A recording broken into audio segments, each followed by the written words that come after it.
Welcome back to The Night Shift, your safe space. We're talking about UFOs, UAPs, NHI, disclosure, and everything else. Your friends, family, and coworkers are so sick and tired of hearing you go on and on about. We're like The View, but with a bunch of middle-aged guys in a spare bedroom talking about UFOs. Otherwise, it's the same basic idea. Got a great show for you tonight. I've got Xander's with me. Pavel's here. Dan couldn't join us tonight. He's in Thailand shooting a movie with Chow Yun-fat, but he'll be back with us again next week. We have a very special guest who we'll introduce in just a moment. But before we do, welcome to all of you. It's great to see everyone in the chat. The chat is on fire today. It's been a very interesting news week. There is a lot going on in the UFO world and just the weird world in general, and that's leaving out all of the other stuff that's going on. It's just a lot of shit happening at one time. We're going to try to get to most of it, and then at the end of the show, we're going to take your questions and respond to some of your thoughts and hear what you guys have to say. Real fast, thanks, Wes Decker, for the awesome super chat. You're awesome. We appreciate you guys for being there and giving us someone to talk to every week about all this, because without you guys, we couldn't do it. And Ezekiel, thank you. Let's go. Happy Doomer Friday. Thank you. Okay, guys. Our first guest today, you know him, and if you don't know him, you will know him soon enough. He is AskAPol's Matt Laslo. Matt has covered Congress for Wired, Vice News, Playboy, Rolling Stone, Vice News Tonight with HBO, The Daily Beast, along with 65 plus local NPR member stations since 2006. Since 2016, Laslo's been an adjunct new media and journalism professor at various schools in the nation's capital, including Johns Hopkins University, Boston University, George Washington University, and the University of Maryland. Laslo's made a career out of pulling the veil back and showing Congress as it really is. And we also hear that he's fun, knowledgeable, untamable, unbought, and a tad unpredictable. Matt, how you doing, man? Lies. All lies. How you living? Living large. Living large. You know what I hate about springtime in Washington? It's really beautiful, and it really masks the swamp. Then in like 2 weeks, it's going to get really hot. It is so beautiful up there this time of year. You got to help remind me that I'm in the devil's playpen. Thanks for carving out some time on a Friday to come hang out with us, man. This is really nice. It's good to finally meet you and make your acquaintance. Yeah. We're all big fans. Man, thanks for having me on. I want to start by just getting your sense of what it's like working that beat. You are on the inside talking to these folks every day, Anna Polino, Luna, Burleson, Burchett, and everybody else who seems to be involved in some deep layer of this whole thing. What is that like for you? Dude, I mean, this is where I'm torn, because I say I'm a professional babysitter. I call Congress my wayward children. But like within the kindergarten care that is the U.S. Capitol, there's some toddlers. And sometimes some of the folks in this UAP beat are definitely the toddlers. Sometimes they're throwing their own shit. So yeah, it's an interesting beat, because then you go on the Senate side and you bring up UAP or UFO and their eyes about like roll off their heads. And even so much so that in last year's NDAA, they stopped even using the term UAP and UFO, and the provisions they had in there for UAS, unmanned aerial systems, those were geared towards UFO. And so it's like just two different universes, Senate and House. Why do you suppose that is? Why is the House so ready to discuss this stuff, but the Senate so standoffish? Well, it's interesting, and this is something to watch in the coming years. Like Senator Fetterman from Pennsylvania, he's not really on any of the big foreign policy committees. He's not on armed services, not on intel, but he really cares about the issue. So he's like sitting there eating popcorn, watching it from afar. But because he's not on the committees, he doesn't really have any natural claim to the issue. Because the Senate, it's totally seniority system, all that. Another one to watch is Cory Booker. Now he's on like health committee stuff like that. But when I interviewed all 100 senators on David Grush back in 23, Booker was like, oh, what do you got? He's like, my staff loves this stuff. And so you could tell there's an interesting conversation in his office about this stuff. Some of the other ones, another one is Senator Boozman, head of the Ag Committee from Arkansas. He's on the Ag Committee. Not much UFO and Ag related, but he's watching the issue from a distance.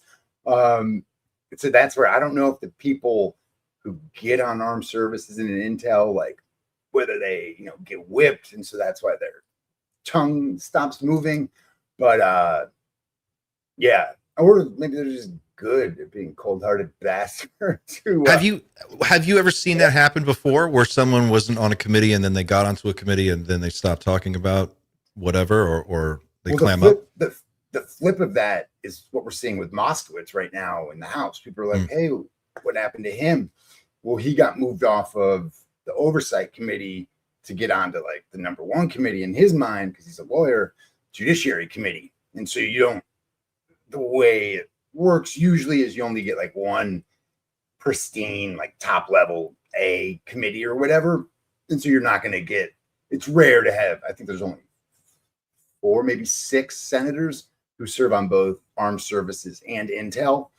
And so Moskowitz, when he got moved to judiciary, they're not really touching this at all. So he's still watching the issue from afar. But yeah, and like when they have hearings, he gets special permission to even be able to like sit at the dais and stuff like that. Is that how that works? Yeah, it's arcane. Wow.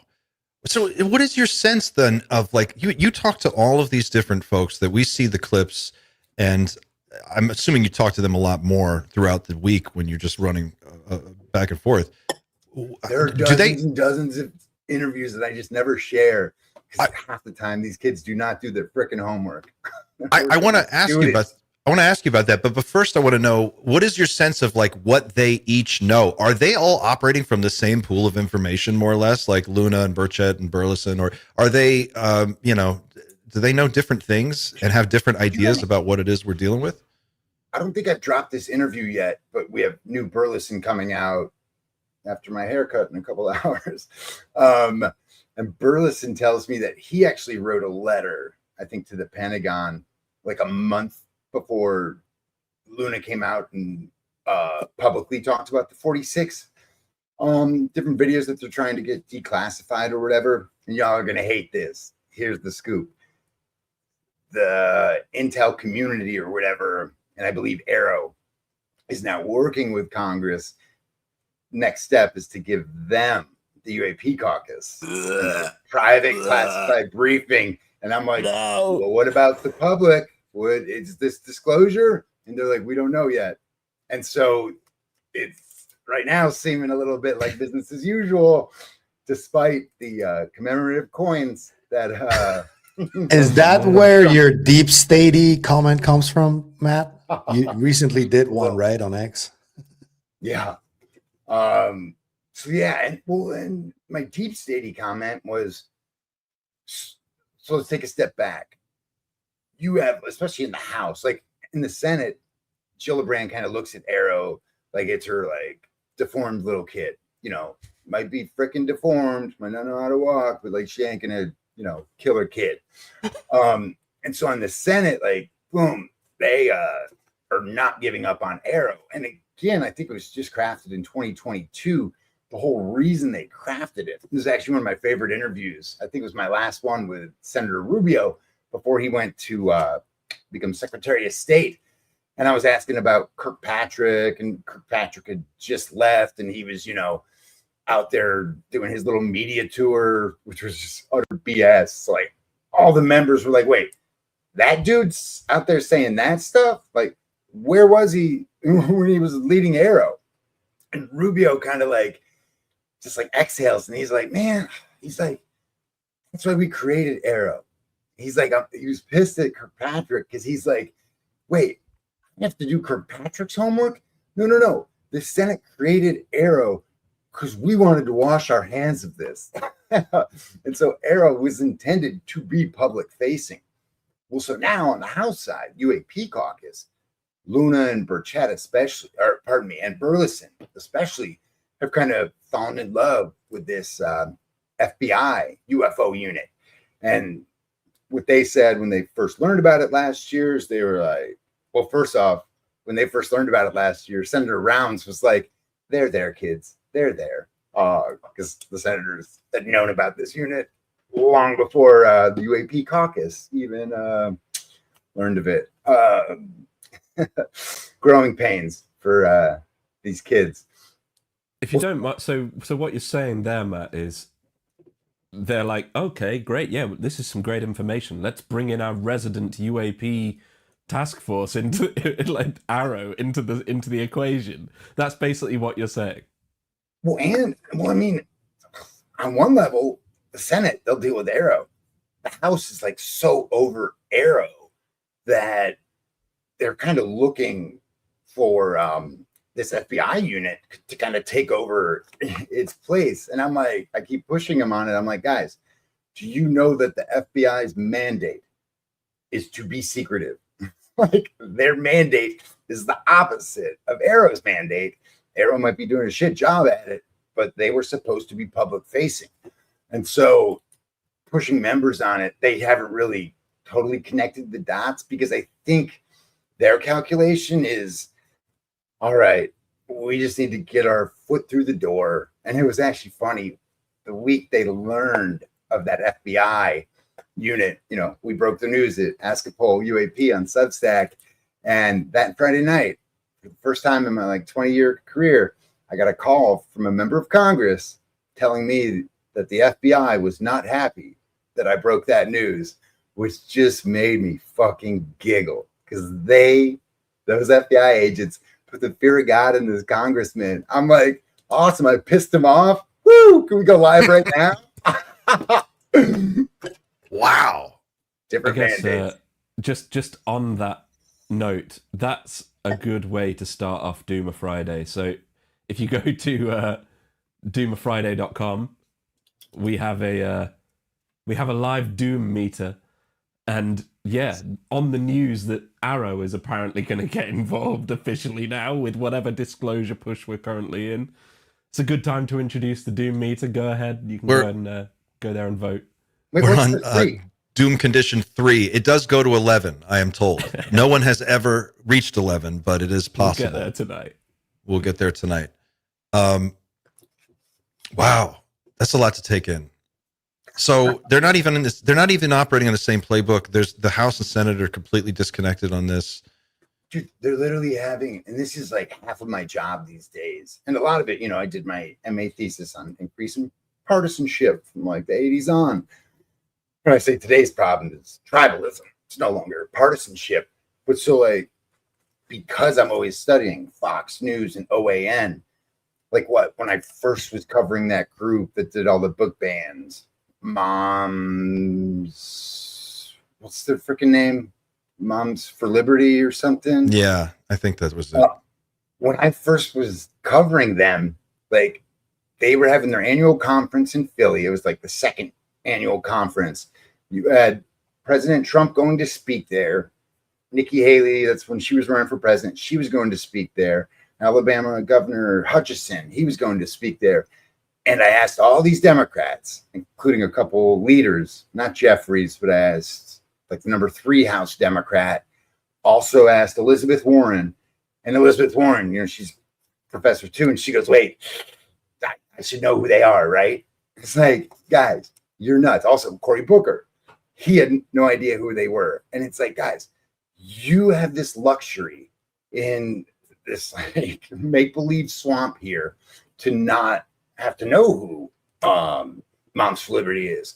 But a lot of these House members don't have that luxury, because when I asked Congresswoman Rashida Tlaib, you know, one of the squad members from Michigan, she goes, Moms for Liberty is having success in my mosques because Muslims are so conservative. They're like, this bigoted message is working with my community. So even though all these party leaders have this luxury to not know about this, people on the ground, in that Philly thing, all the progressives in Philly were marching and stuff. They got in scuffles with the police, and yet Democratic leaders have no idea it's even happening. And that's where, again, you had President Trump going there to kiss the ring. And so that's like my fear these days, is that like half the time lawmakers aren't even arguing with each other. They're literally just yelling past each other. And like, that's why Joe Biden became like the biggest liberal progressive ever, if you watch Fox News, because they just like beat him up. And like, so my dad, conservative, evangelical, 2016, he couldn't vote for Trump because he read the Bible and he's like, that motherfucker doesn't look anything like my Jesus. Well, fast forward to 2024, there was no question my dad was voting for Trump. Why? Because he had to save the world of the devil, which was Joe Biden. And so like, we're just these different warped realities. And that's what terrifies me, because it's so easy to hate and vilify that which you don't know. And so when it comes to this issue, you literally had the Senate and the NDAA last year change the lexicon.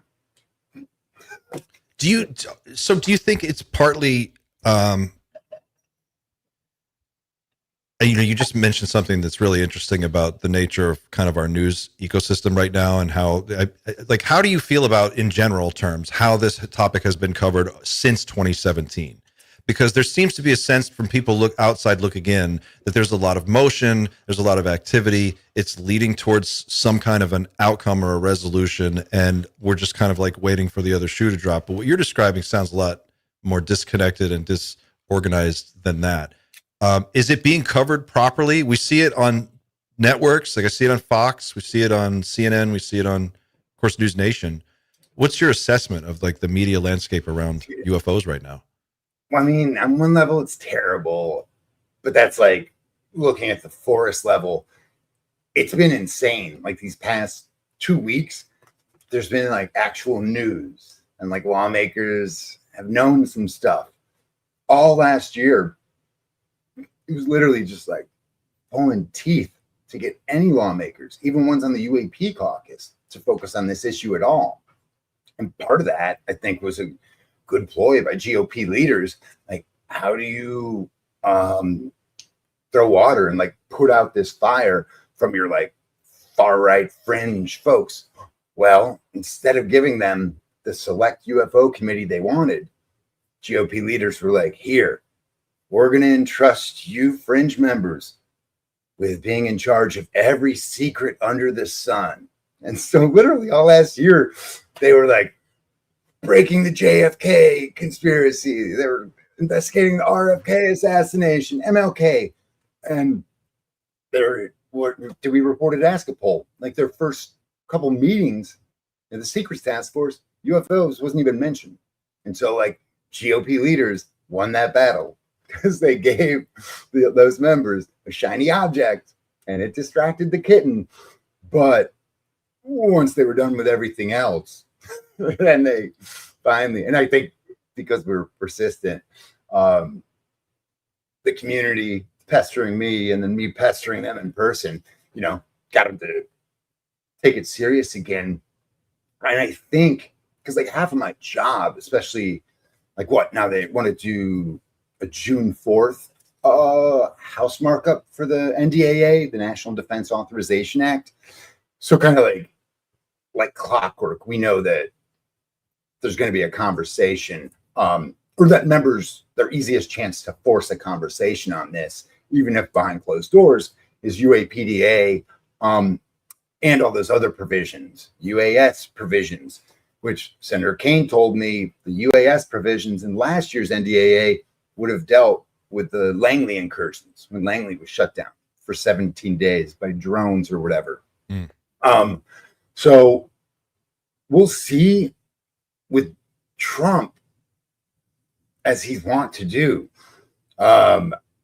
with him getting involved, there's been new energy, and especially with the UAP caucus folks, because they feel like they're part of the administration. The administration doesn't feel that, but because they take their orders from Trump, Oh, I'm literally like, wait, they're out there saying all this classified info. I'm kind of waiting for FBI agents to come and like arrest one of them, because now they're talking about stuff they saw inside of SCIFs, which is illegal. They have to sign away their life going in there. And so I'm very curious watching those dynamics. But then now with the scientist stuff, I just want to say with these missing scientists, and I use the quotes around missing, like literally talking to Comer. Well, Comer, we broke this earlier at AskAPol UAP. Comer's like, the FBI didn't even know about this until like 7 days ago. So like they haven't even started their investigation. He's like, NASA, haven't heard anything from them. Department of Energy, haven't heard anything from them.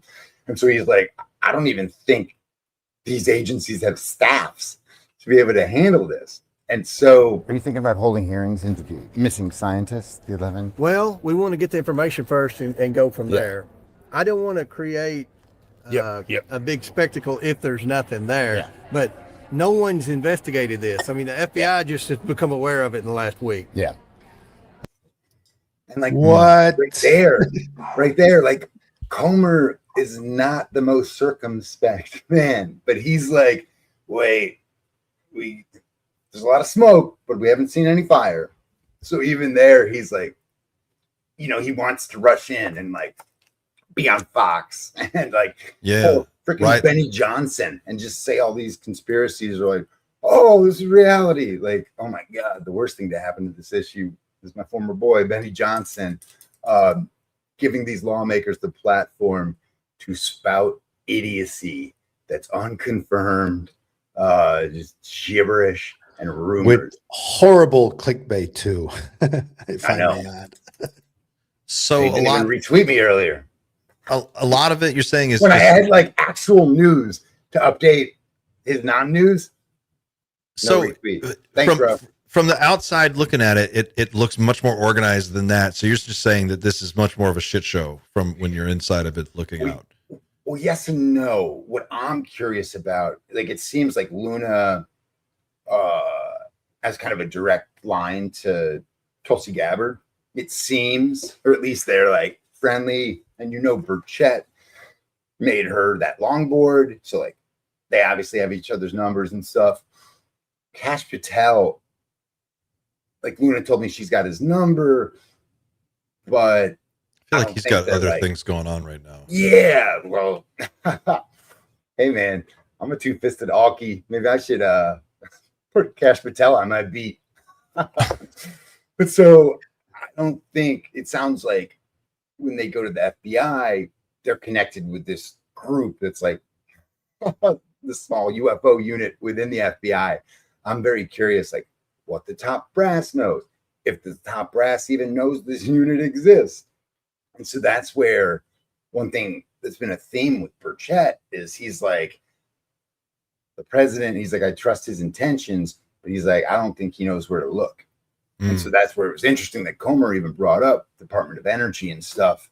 But this is one of those, because there's so much attention on these scientists, these missing scientists or whatever, this is one of those things where it could really like backfire on the community, because if it ends up being much ado about nothing, then that's where like Comer is trying to slow walk it so that they don't, have a huge hearing and then find out like, nope, there was literally just 11 really strange coincidences. Right. Right. But didn't Burchett even recently like go on air and say like, I am not suicidal. I am, I'm not. They all do. I'm not a risk taker. Was that, you think that's It's so social funny media It's clout? so funny when they do that, because I'm always a little bit suicidal. Like, I'm really opposed suicide. So I'm like, hit or miss if I go, guys. Well, I saw, who did I see just don't today? commit suicide. And if you need help, professor and study to be a pastor in a past life. So reach out to me anytime, especially when I'm contemplating a bridge. He who was the NASA, the Air Force, was it the Air Force flight surgeon or NASA flight surgeon at Cape Kennedy? The one who saw a UFO, a disc in a hangar. When he was on with Jesse and yeah. He He just did a video like that today. He was like, I'm just putting it out there. I'm not. I thought you were gonna say he died. No. He's saying I'm not a risk taker. I'm not a. I have no medical problems. If something happens to me, just heads up. Like it's not that. And I want to ask you, like, in this particular realm, it seems like the community has a lot of power over at least certain members of the House. Not in power, but influence. They're paying attention. Like that, you put out a video of Burchett. You were walking with Burchett at Walk and Talk, and he gets stopped, I don't know, 5-6 times. Yeah. People, is that all the time? Or do they have fans? We should probably He's watch a Southerner, and he's genuine, but man, he's way too nice. Yeah. Like I have this theory that Senator Tim Kaine and Senator Cory Booker are serial killers because no one can be that nice and happy all the time. I'm pretty sure there's some buried bodies with them. Burchett, he's just that Southern gentleman. And like one time I was interviewing him, and a member of the Black Caucus walks by. I think it was Reverend Jesse Jackson's son. And he's just like, "Hey, Tim, how you doing? Oh, we got to get that barbecue down in Tennessee again." And I was like, "What the fuck is this?" And he's just like, "Oh, that's right. Burchett, like, is genuine." So yeah, everyone kind of likes him. Don't really mean they respect him. And especially House leaders kind of hate them because they were a part of ousting McCarthy. And so that also means like a lot of the military contractors and the party funders don't really like some of these UAP caucus members because Burchett, Mace, they're the ones who burned millions of dollars that these firms had invested in McCarthy. The interesting thing, I was talking to a member of the House Intel Committee, maybe former member, and I was asking him because there's a base in his district where one of these generals is reportedly dead or committed suicide, and I was like, "Hey, you know that guy?" And he goes, "Hey, it's between us." He goes, "I don't know what's up with these like 11 missing scientists." He's like, "But I wrote down a list, and I'm just going and calling all my buddies, like within that community." He wanted to check and make sure they were still around, which I was like, "Wait, that's a little too real," because that member knows a lot more than even these UAP caucus members. And I was like, wait, are you really scared, or are you just like messing with me? Is the FBI unit that's the UAP unit? What do we know about that unit right now? What is known? I don't know. I'm just thinking of Mueller and stuff in my head. I've got no clue who these folks are. I know a little bit. My Friday nights. Yeah.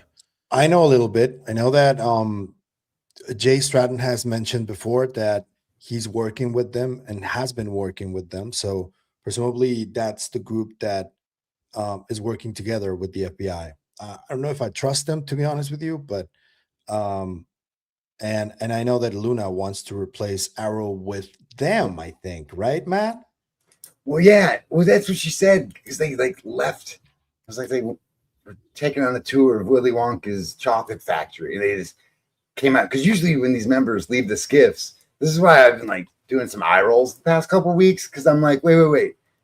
Y'all are now talking about like, oh, you saw the goods in there. I'm like, I've been outside of like every SCIF briefing you guys have had, and y'all just leave depressed, saying they lied to us, saying they didn't bring the right experts. Like, oh, they should have known we were going to ask these questions, but they didn't have those docs, so they wasted our time. I'm like, go back on AskAPol and play the tape. Like, that's literally the interviews. And so then the telling thing from that Matt Gaetz interview where, he was talking about the like hybrid human and alien program. Like, that wasn't a SCIF briefing. Remember, we have a mental health crisis in this nation, especially in our military. like the number's wrong, but there's that number like 21 suicides a day or whatever. So like we have a mental health epidemic in the military. That's not to discount any of these folks, but like when a guy in a uniform or who like had a uniform walks into Matt Gates's office and starts talking about these hybrid programs, that is on a different level than a SCIF briefing, which I don't think Matt Gates gets. I don't know if Burchett and them get that, but like you, like me as a professor, like my door's always open. And yeah, I hear from a lot of nuts. Yeah. I know how to weigh that. I do not know if these members of Congress know how to weigh that stuff. I have a quick technical question, if you don't mind, and you're welcome not to answer if you don't want to reveal your secret source or whatever. But you just said that you're waiting for these guys when they come out of the SCIF. I thought, I would have presumed that they would keep their scheduling as it relates to SCIFs more confidential, or is it really that public that you can literally look up their schedule online? Well, no, this is why it's feeling deep statey. So like Senator Gillibrand, I think her and Senator Kelly are some of the few senators who just like ran on transparency. So they'll like publish their schedule at the end of the week. So that's where I think Dean Johnson or whatever was like, oh, Gillibrand went on this like 2024, maybe 2023, but like classified tour of Nevada and then some California installations. So like we learned about that after. Well, last year and the year before, because I've got the only UFO news outlet in the nation's capital, either the members or their staffs would alert me because they wanted me there. Well, maybe I just became like a lot more of a jerk or something. But to learn, we broke the news yesterday that Burchett was like in a SCIF briefing last week, in another one this week.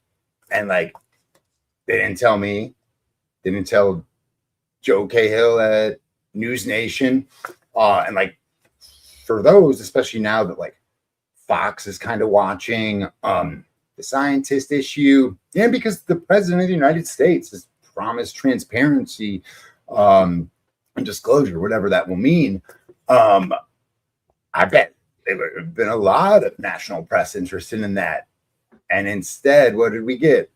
We got the UAP caucus acting a lot like the secretive, deep statey FBI office, operating in secret. And like, yeah, on one level, you gotta operate in secret on this issue, especially now at this point, whatever the timeline of disclosure or whatever is, but like the UAP caucus is kind of only as strong as their whistleblowers, and so like getting that free flow of information is huge, and not scaring away those officials who might have some of the answers to some of these questions. So like, yeah, I get the media strategy, but y'all are feeling very deep statey to me. And like, part of me wonders if it's like Luna attacking me personally. If she's like told them like, hey, don't talk to Laslo, blah, blah, blah, which the fact that I had that little hunch means watch out, because that pisses me off. And so potentially there's still a little bit of beef there, or like from the last mishap that you guys had. Yeah, since she accused me of lying, because last year I asked her whether her and Matt Gaetz saw bodies. And what the congresswoman, what the secrets chair replied was, I can't comment on classified SCIF briefings. Then, like a couple hours later, Matt Gaetz, this was when he was in Congress, his office, this is like a Thursday, Friday night, his office goes out of the way to email me, hey, Laslo, here's a statement. And their statement confirmed that there was a meeting, a classified meeting that Luna and Gaetz went to. And I had asked the question, like, so were you guys shown bodies? And so they emailed me information in that context. Well, so then fast forward like a year later, I like shared that post, which has the raw interview with me and Luna and her saying, I can't comment on that. And then Luna goes, Laslo's a liar. That never happened. Blah, blah, blah. And I'm like, wait. So now you can say it was BS? Why didn't you say that when that clip was literally going viral? Like, you have that much disrespect for the UFO community that you allowed that falsehood to sit out there for a year. And then because like I got sick and didn't go to your UAP hearing this year, you got pissed off at me. And so now you're going to talk about this classified briefing. And it's like, just kids. And you didn't just get sick, dude. You were like down on the floor. Like, it was horrible. You told me about that. Yeah, I couldn't move. But so that's where, again, we were talking about it a little earlier. But so that's where I'm curious, the transformation, the evolution of this UAP caucus. Because what? We'll drop this interview tomorrow or Sunday. But like, Congressman Grothman, he's been talking to Comer about doing this investigation into the missing scientists or whatever. Well, Grothman, he's the one who chaired the David Grush hearing. When I asked Grothman, like, hey, are you guys going to be doing, like, is the whole oversight committee going to be handling this investigation, or is the secrets task force going to handle this? And he goes, no, not that. So, like, don't forget, GOP leaders still do not trust the UAP caucus and have muzzled them by putting them in charge of every secret and every conspiracy under the sun. And so now that there's an actual issue with these missing scientists, whatnot, that's when GOP leaders are like, oh, we're taking our control back because we, at the end of the day, do not trust you guys. And that's the way it is. So the intricacies, the politics. It's all this weird inside baseball. Oh my word. What about? Don't forget how fringe Luna and these guys are. Like, Burleson on this issue gets a little professorial, and like, it's really interesting hearing his thoughts on it because he is religious, and so like he'll wax poetic and stuff. And like, I studied philosophy and religion in my undergrad, so like, it's been interesting and fun seeing him go like real deep. That's not the case with some of these other members. Well, let me ask you about. Can I ask you about depth there? Yeah, I'm curious about Rubio because I feel like Rubio's in line for the to run for president very soon. He's probably going to be running in the Republican primary, right? I mean, that's soon. I thought he already launched it. Did he? I thought he launched his Cuba campaign. Yeah. Well, yeah. And I saw Scott Galloway this morning, a clip on his podcast where he was talking about Tucker Carlson. He was like, Tucker's going to probably run.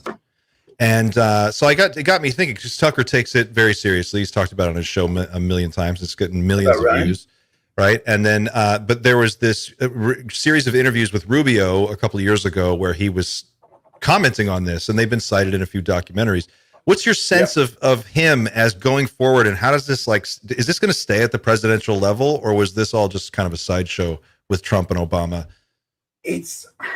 Rubio's really one of the hardest to peg down, because if you remember at the start, when Grush, when the debrief broke that news with their exclusive with Grush, UFO whistleblower, boom, and he's got receipts. Who do I go to? Boom, Marco Rubio, who I've covered for more than a decade for Miami Public Radio. And I'm like, yo, what's up? And what he told me, this almost verbatim, but he goes, we get these whistleblowers all the time. He goes, David Grush, that's the first one the Inspector General earmarked, like sent to the Senate Intel. That's like high probability and like expedited it. So like that went to the top of their stacks. And so it seems like they, or at least like the higher up staffers on Senate Intel, sat down with Grush I don't think Rubio and Warner were there.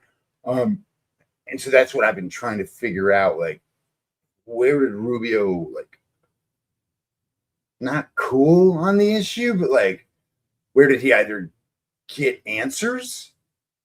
Because, like, he never publicly answered, like, hey, I've been satisfied. Right. And so, and it just has felt like, and maybe he was vying for Secretary of State. And so he just naturally shied away from this issue. But like, it was funny because, you know, for years I covered cannabis for like Playboy, Rolling Stone, Vice. And so for years, Rubio would be like, Laslo, are you going to ask me a pot question? You know, and the whole press corps cracks up. Well, when I started covering the UFO issue, then I'm like in an elevator with Rubio and he goes, don't you have a pot question for me? Because you need like anything but talking about this stuff. Oh, That's where I'm really intrigued on whether him, I just don't know who in this administration would be curious. I mean, because like hearing JD Vance go and be like, okay, blah, blah, blah. And it's like, okay, we're tracking. And then demons? I mean, what's fuck Bible you reading? Well, that's the I got, right, bro. Yeah, 100%. This exactly right. So a few weeks ago, we had Barack Obama goes on that podcast, which had like 6 million plus subscribers, and he says, "Yeah, aliens are real, but they're not at Area 51 or whatever he said." Yeah. And then it was within, I think, less than 72 hours, President Trump had to react to that, and he says, "Oh, well, that's classified. He shouldn't be talking about that," which kind of sounded like a tacit endorsement of that statement, aliens are real. Then within, I think, the next week or two, Hillary Clinton's at her deposition and she's in the room, I think, with Burleson and Luna, and they ask her about Gilgamesh. I don't know what that was all about. And then the UFO thing, and she doesn't even blink. She's like, well, yeah, this is something that we were looking at. And it's pronounced Gilgamesh. Gilgamesh. Really? Gilgamesh. People forget about 2016. Hillary had promised, it was in very Clinton-esque words, so cloaked in mystery and lies, but she had kind of promised on the trail that she was going to investigate this, open up the books, and then Trump closed the book on her. I'm just thinking, like you just said, JD Vance, right? We know Rubio has expressed some concerns here. He's expressed some, attention to this. He's paid attention to it. Dude, but I would say this, like, it's in their relation to the White House. Sure. Like, Rubio gets a little more quiet because he's like, oh, I'm 6 steps closer to being in the Oval Office myself. So, like, I just view a lot of that as just politics. I do say good job, Benny Johnson, for, like, asking these folks about it. Because, yeah, he's got a big platform. And so, like, it's honestly, it's so good for me and Joe, it's like Khalil at News Nation, and I guess now Ross Coulthard, he's got a producer who's now like full time. Yeah, Rob Jones. Yeah, and so is there another reporter? Well, so that's like a handful of it, but it's great because like all last year, for the past 2 years, it's just been me going up to the same lawmakers with kind of the same questions because they haven't really moved the ball. And so it was just like breaking news anytime I asked a question. So like, I do welcome the competition. Just be competition. Don't spread their lies, Benny. In this issue, you say lawmakers said. You don't say lawmakers confirmed, because I interview 535 liars for a living. I want to open it up to some wider topics, but just before I do, just one last question for you. Do you think that this stays at a presidential level? Like if we get into another debate, is this going to be a question that's asked on a debate stage in a serious way? Do you think it's reached that point? Dude, what a shame that Chris Christie got that question. I know. 2024 primary? Yeah. Because he just like made a joke about it, blah, blah, blah. Well, like, bro, fast forward a year or whatever, like your state was invaded by drones that hovered over munitions depots, that hovered over the former and now current president's estate. And yet that Fox News host just like gave Christie a pass because he made a funny joke. I'm like, guys, can we get back to talking about the balloon that invaded U.S. airspace?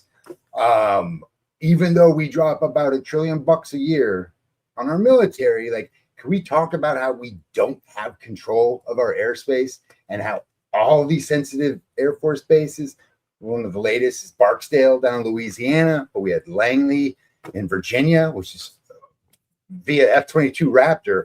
Langley is 30 minutes outside of DC. So like that is a part of the defense of Washington.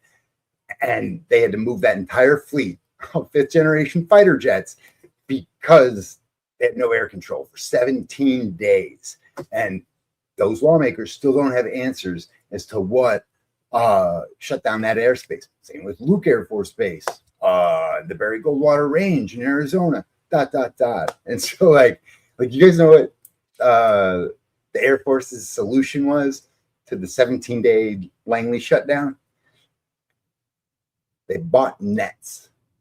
So now our billions and billions of dollars in F-22 Raptors are covered in nets.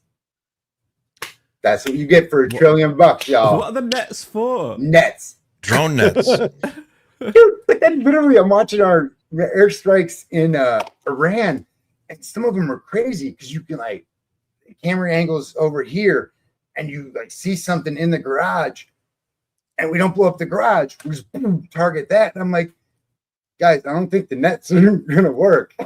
Did you guys see there was a clip of someone doing some intel analysis of some satellite photos they got from a civilian. I forget which satellite it was, but the Iranians took out an AWACS jet with a fucking $500 or whatever it was, $50,000 drone. They just hit it right on the runway and torched this thing. And those are about $1 billion a piece, I guess. I don't know what they cost, but it's a lot. I'm with you on the defense spending. It's ridiculous. And then they were just asking this year, they were talking about floating the idea of a $1.4 trillion budget. Yeah. Now they're basically going to get that in some roundabout ways. But like, that's kind of the most fascinating thing. And like, if you where are all our fiscal conservatives? That's what I want to know. Where's all my fiscal conservative guys? Amen. We've cut food, lunch for poor kids. Where's Elon? Is he going to come in and do that to the Defense Department budget? I want to know. But I'm like, a handful of my gay buddies will give up some of their rights if you balance the fucking budget. But no, you can't balance the budget and you're in their bedroom. Like, come on, get out of here. I want to talk about this Amy Escridge story. Do you have any thoughts on that? It's been blowing up lately. It's made its way from the corners of the internet to, it looks like Fox News and CNN. I think was the last place I saw it. What do you think about this? What happened? Fill me in briefly. Amy Escridge, the researcher in Huntsville, Alabama, who did work for NASA. She started this organization called the Institute for Exotic Science. And she came forward in a video called, have you heard this? She said that she had worked, she was aware of multiple scientists who had worked for NASA that had independently worked on anti-gravity technology of one kind or another, and that NASA deliberately shut down those projects and melted down their prototypes. She said they were basically hiding technology. They were like a honey trap for scientists that would work on this, and they just killed the project. And so she started Institute for Exotic Science, and they were going to gather all these researchers together and go get a generous billionaire to fund them in private commercial development. And then she died in what apparently was a self-inflicted gunshot wound, according to the news reports. But she met with Lue Elizondo, apparently, according to Lue put a video out yesterday. And in 2019, they met, and she told him about the work she was doing with her father, who worked at NASA. And she said that she felt like she was on a target list. She was pretty fearful of her own life. You guys are making me nervous now. I got something rocking this at the Capitol. Oh my God. Everyone hates the media. So you see, I have a film crew. When's your flight? You know what's crazy? I can't even wear this at the Capitol. You They won't can't? let us bring him in. And I'm like, guys, death threats on members are up like 10,000%, like literally. And I'm like, do you know how many parades I've walked in with these members in 20 years? I'm like, what I need is a neck guard. By the way, real quick for everyone at home, the website is AskAPolPolitics.com. That's Matt's website. You can go there. And that's the best site? This is AskAPol UAP. AskAPolUAP.com. But feel free and follow the politics one too. That's where you get AOC and the pot Raskin. one too. And the pot one too. Well, and that's what I was gonna say. So the military contracting angle hasn't really come up this year, but that's where you get AOC, Jamie Raskin, who like led one of the Trump impeachments. He's now like the top Dem on the Judiciary Committee in the House. He gets really engaged, and so does AOC when it becomes the military industrial complex question. And so I think that's where the relative like legislative youth of the UAP caucus, they're not playing that 5-dimensional chess because like, yeah, it's AOC and you guys are far right and blah, blah, blah. She's the enemy. It's like, guys, nothing made Matt Gaetz happier than when I was a Rolling Stone correspondent and dropped a headline with AOC and Gaetz team up on like cannabis legalization or team up on psychedelics, because like that's when Gaetz would be like texting me like a little fucking kid all night, like, yo, look at this AOC retweeted. I'm like, bro, put it in your freaking pants, man. And so like, I don't think these UAP caucus members have really like tapped into the power of this issue. If anything, they've kind of alienated some key allies or folks who could be key allies. You're talking about in terms of just being more vocal about the ridiculous defense budget and like attacking it on that basis? Well, yeah, but I mean, I think a month ago or whatever, I was pushing Vice Chair, Senate Intel Vice Chair Warner and some others on, because remember, like when that balloon got in U.S. airspace, around that time, there's this huge debate about overclassification. And so Mark Warner, a Dem, had teamed up with Texas Republican John Cornyn, and they even introduced a bill to like, because I guess around DC, there's just like warehouses and warehouses of like physical paper that because of like the Presidential Recordings Act, I forget the Presidential Records Act, they literally just have, they can't destroy these records, but they, according to what Cornyn and Warner say, like probably half of them shouldn't be classified, if not 75% of them. It's just going through and actually like putting some money into digitizing it and declassifying. And so the way FOIA, the Freedom of Information Act, is written, for one, F you Congress, because they excluded themselves from the act. It's just the executive branch. But FOIA does not extend, from what Warner and them tell me, they do not think it extends to the military contractors. So if there was a Pentagon legacy program that they wanted to hide from future presidents, from Congress, where's the easiest, smartest place to tuck it?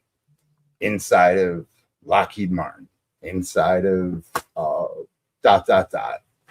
And so the fact that they haven't even like updated laws to look there, I mean, because when I talk to someone like Andre Carson, who's second most powerful Dem on the House Intel Committee, he's right behind Jim Himes, so like he's probably going to be chair of the committee one day if Dems take over in the next few years.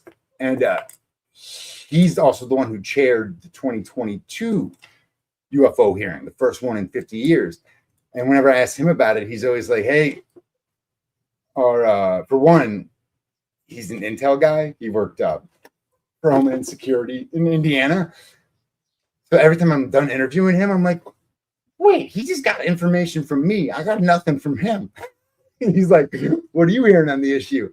But Carson's always like, I get nervous about the UAP caucus having these big public hearings. He's like, because our adversaries are always listening. He doesn't connect the dots for me, but that makes me think he thinks it's more military contractors. Can Congress even exercise any oversight on military contractors, like in any meaningful way? Like, what could you do? What is the, if you were to find out that trail goes to Lockheed Martin, then what does Burleson's office do about that? Dude, 535 lawmakers, like yesterday, should pass a bill, for one, putting them under FOIA, but knowing that they won't do that, that literally says, okay, any American who we need testimony from, if you lie to us and we prove it, you go to jail. You know, the fact that people can sit in front of Congress and not have to take the fifth, but just like lie to them with no repercussions. Like I was there for the baseball like steroid hearings, and you just had all these ball players just sitting there just lying in Congress's face with their huge, like, roided out, ripped muscles. And it's like, no, we never took anything. Like, oh, really, Sammy Sosa? That Cubs. But it's like, no. Congress has just made themselves useless laughing stocks. And it's like,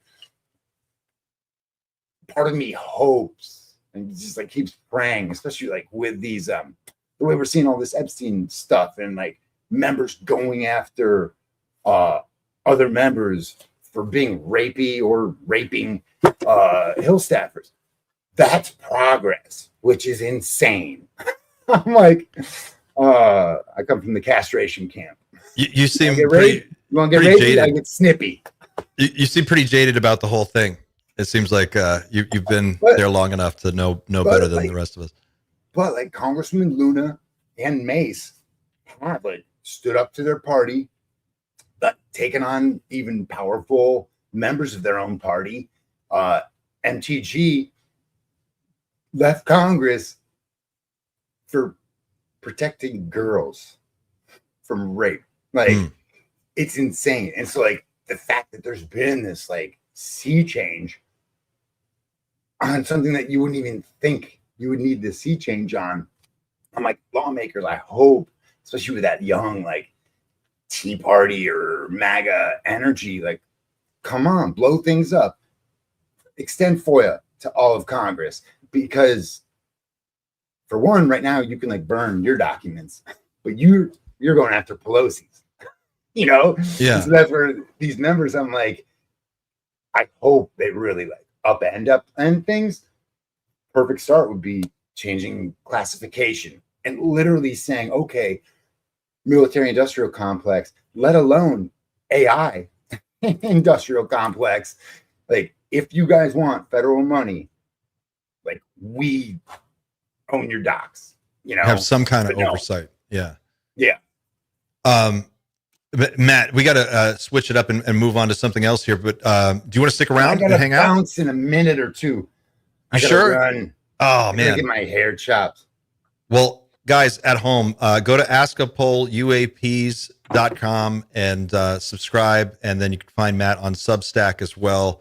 Can they link to that through your AskAPol's UAPs? Is that right? Yeah, our Substack is or AskAPol is based on Substack.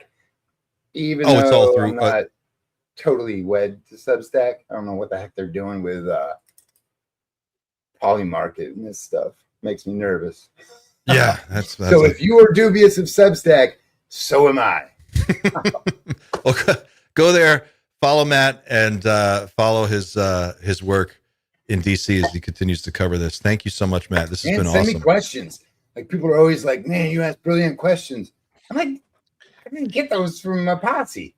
I got one for you to make them, especially Luna, Burchett, and Burleson, because nobody has asked them publicly if they also align with the ideas, for example, of Pete Hegseth and others, that this is an apocalyptic kind of thing, this whole UFO thing. And I just want to know how much religion or religion fundamentalism is affecting their decision-making skills when it comes to this. You want Matt to ask Luna, how much is religion affecting your job right now? bro. Really? Yep. As as I told Josh I Hawley, love it. I saw the light and it was dark. But in a past life, I have given sermons and I studied to be a pastor in Marjorie Taylor Greene's district. So I love waxing all philosophical with these Bible thumpers who literally don't know shit about the Bible, which just makes me crack up. Because I've read more theology than most pastors have. That's what happens when you take like homeless cokehead and introduce them to religion. It's stay up reading and stuff. When the next So, beef like, kicks off with Luna, Well, you've got well, Pavel so to that's where- blame. Oh my God. Well, that's where with these members, it's so funny because even like hearing JD Vance, I was just like, okay, so you don't really know shit about the Bible. But so I do. Wait for it. I got a gift for you because I asked Luna about Vance and the demons. You can blame me, bro. I don't care. Book of Enoch. No, man. I There like goes being an the asshole. visa, Pavel. There goes the visa. There it goes. It happened right here. All right, y'all. We'll let you get out of here. Thanks, Matt. This has been awesome. Thank you. This was great. Let's do it again. Please come back again. Yeah, we will reach out and let's do this. We'll follow up. Love you, Matt. Appreciate y'all. Awesome. Cheers. Love. Ladies and gentlemen, Matt Laslo, AskAPol, right there in the flesh. Sorry, I love how sort of just tapped in to he's really, I hate the phrase boots on the ground because it's so cliche, but he is literally like the only boots on the ground we've got right now. And he's doing yeoman's work. Like it's like drinking from a fire hose to ask him a question because he has just so much insight from every angle. He's talking to all these people. I mean, that's what's so valuable about his perspective. He's got, it's not like you or I might have a chance to ask one question one time of somebody, but if you can be there all the time and just talk to everybody every day, just to get that view, that 30,000 foot view, it's awesome. Yep. Can we talk about this Lue Elizondo thing? Because I feel like this is a big spicy meatball. Yes. So you've seen the extended. I haven't seen the full thing. So if you have like any clips lined up, I saw the start where he talked about one whistleblower who may have passed away in suspicious circumstances. And the most recent video that starts at 6:03 minutes. Oh, we can go. Let's start there, and then he's going to roll from this into Amy Escridge, and then that goes for like another 3 minutes. And this is the whole video is 22 minutes. It's an update from Lue, but he posted this yesterday, and I think it's worth watching because he does have a response to the Amy Escridge story. So let's take a look. The government that don't want us talking and don't want having this conversation about disclosure. What you don't know yet is that there may be two additional individuals. One that Chris Mellon knew. I won't go into detail. That's his story to tell. But an engineer who apparently had worked on the legacy program was going to come forward. And a few days before Chris Mellon was supposed to meet him, he met an untimely end.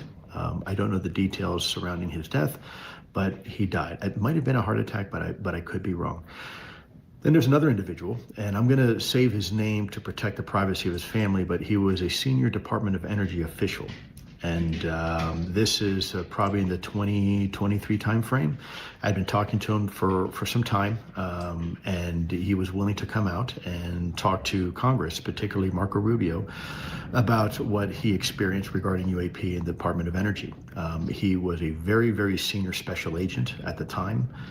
If you do enough research, you'll probably figure out who it is. But out of respect for his family, I don't want to say his name right now, but I will provide those names to law enforcement and Congress if asked.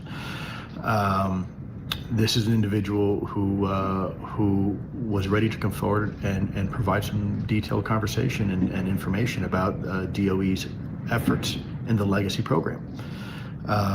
His spouse is, I'll just say, a medical practitioner out here in this area.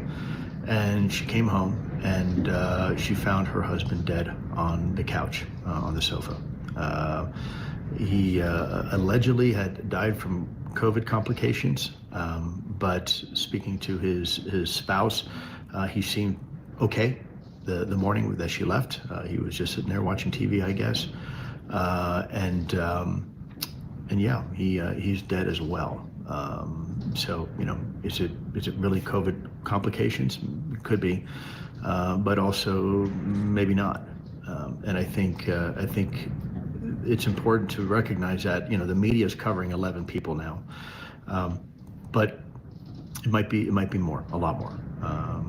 You know, I'll tell you, as far as the story regarding Amy Escridge, I had the privilege of meeting her back in Huntsville, Alabama, back in around, I think it was maybe 2019 timeframe, 2018, 2019. And her and her father had been working on a project, apparently that involved anti-gravitics. She did provide me and a couple of my colleagues a briefing on it. I am not an anti-gravitics expert, so I really don't know what to say much about it, but whether it was legitimate or not, she did complain that she was on a quote-unquote target list. I don't know if it was the same target list that I myself and folks like Dave Grush were on, or if it was something else or someone else, but she did reveal that to us, and she did say that she was fearful for her life. Now, does that necessarily mean that something nefarious occurred? No. A lot of us have fears, and sometimes they're unsubstantiated, sometimes they're very substantiated. So I don't know. I think it's important, though, that we recognize that a lot of people are putting at stake a lot here to have conversations like this. I am pleased to see that Congress is becoming more and more engaged. People like Anna Paulina Luna and Representative Burchett and Burleson are still working very diligently behind the scenes on this topic, and for that I applaud them.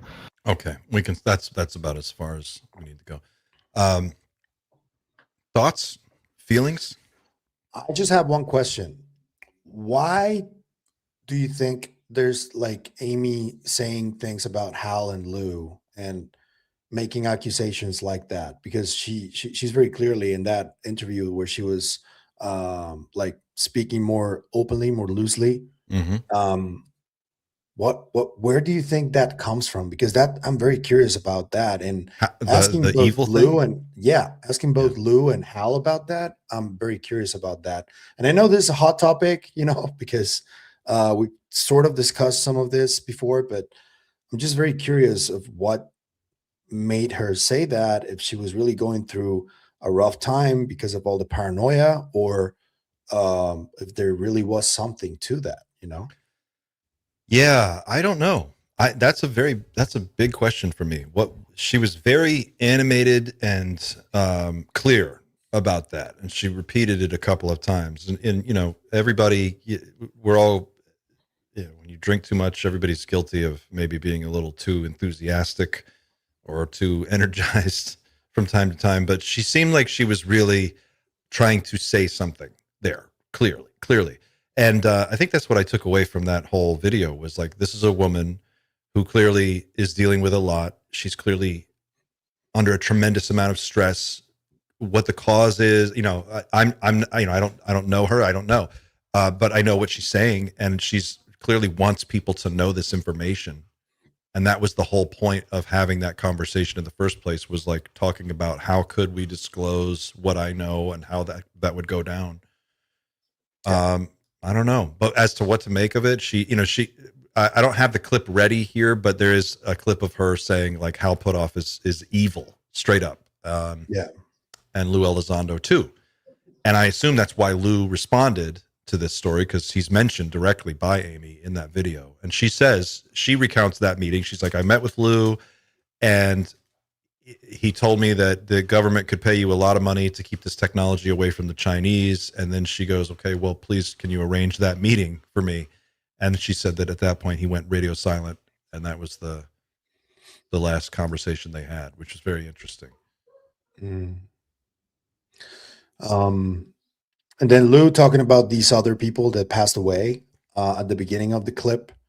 There's a clip that I showed Sander where Mellon is talking about this in an European UFO channel that is very famous over there, Exopolitica, I think it's called. And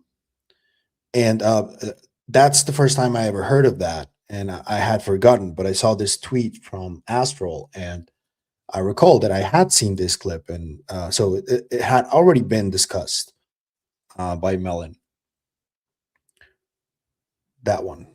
Exo One of the Magazine. stories is, one of the allegations is, and I was supposed to meet a fellow, for example, who supposedly was in one of these aerospace companies and supposedly had been directly involved in that activity. And we were about 2 weeks away from meeting when he died, when he had a heart attack. And, can't say, whether that was true or not, but that's one of the allegations. And it makes sense because if you're the government and say you recovered some debris and there were complex components and materials, right? You wanted to keep it secret, but have world-class technicians and scientists try to understand it. It would be natural that you would go to Lockheed Martin or Raytheon or Grumman or some of those companies. Yeah. Exo Magazine. I'm sorry for the mistake. I said something else. Real quick, just before we move on, guys, if you're watching at home, if you're playing the home game, do me a favor. We have over 1,000. We're up to 1,212 people watching the stream right now, and on the Night Shift channel, I think about 511 of you are coming in. We've only got 191 likes. Can you guys smash that like button for us? And that really helps us boost this stream and get it out to more people. And also, I want to ask everybody at home, Pavel, how close are you to the 50,000 subscriber goal, would you say? Oh, crap. 13 subscribers away. 13. Pavel is only 13 subscribers away from 50,000. Can we all go over to, just open a window, go to Pavel's channel, Psychoactivo, and please subscribe. You might be the lucky 13th person to kick him over the 50,000 subscriber mark. And if you are, maybe there's a prize. I don't know. Can we do a prize? We have to figure out who that person is. I do have a bunch of t-shirts, What's Up Human t-shirts that I can send somebody to their home. So maybe we can work something out. But while we're at it as well, I'm only 27,500 subscriptions away from 50,000. So if you wouldn't mind, forward this on to your next 100 closest friends. Let's get Xander the 50K club. No, seriously, that's amazing, Pavel. You're going to hit it before the end of the night. That's amazing. It's been a long time coming. So for people who may not know this, I just maybe a quick sidebar here. But if you're curious how it works and the YouTube ecosystem and for creators that are kind of doing this type of work, those numbers do matter because they really do make a difference in how YouTube presents you to other people. And so when you get past 50K, it almost kind of kicks you into a new category, and it's like a bracket system. And then you kind of your channel grows even more. So you'll see sometimes channels will start out slow and then they hit this ramp, and that's where our friend Pavel is. So we really want to see him. I want to see you get to 100K by the end of the year, man. I'm 4 away now, so thank you. 4 away. All right, guys. We only need 5 more people. Crazy. 3. Yeah, it's. I think it's happening. I know you don't get a plaque for 50,000, but I'll send you one. I'll bring it. I'll bring it to California. You can print out. It's like that employee of the month. Yeah, there you go. Hang in the break room. I'm only allowed like 10 kilos on the plane, so I'll something lightweight if you don't mind. Yeah. Oh man, thank you. So, guys. What do you guys think about the Chris Mellon clip? What do you make of that, Pavel? Well, I think that because of how tense everything is right now and how everybody's like looking over their shoulders in many ways, I spoke to somebody recently who has been like harassed by Blackhawks, but nothing too like, oh, it's a mile away or like 200 meters away. No, I'm talking like 50 yards away, like shit like that. And I'm being serious. I'm not like being facetious or anything. That shit happened. So because of that, I think that people are starting to come forward a little bit more, and I think that the best way to keep people safe is by being public about this stuff and by making it known that, people are like weary of whatever may happen because of them coming forward. I just saw a video from Dr. Gregory Rogers, the NASA guy. That's the guy, Greg Rogers. Thank you. Yeah. He was like, I'm not, I don't want to, I like myself, like stuff like that. And there's a lot of people like that right now saying the same thing. And I just don't like gaslighting, it really sucks that very clearly something is happening. People are very clearly afraid, and there's like folks mocking that and saying, oh, people die every day. And it's like, dude, that's insulting to people's intelligence, because something clearly is going on, and you can't just go and insult people's inquiry, like curiosity and fear. There is fear in the air. I don't know if you guys agree, but yeah, In terms of the threat to researchers? yeah, and like whistleblowers and Yeah. yeah, I agree that the sorry, Clint, Go ahead, Xander. Go ahead. I said before we went live today, I want to play devil's advocate for a number of reasons, because the whole like Carl Sagan, extraordinary claims require extraordinary evidence kind of thing, and I know this isn't a scientific topic, but the implications that we allege do carry more weight with them. If we're trying to connect these deaths and disappearances together, we better be fucking sure that we're making solid connections when we do, purely because there are real people involved, and I'm not at this point even thinking about the people that have died or disappeared. I'm thinking about the families more than anything, because the last thing I want is for,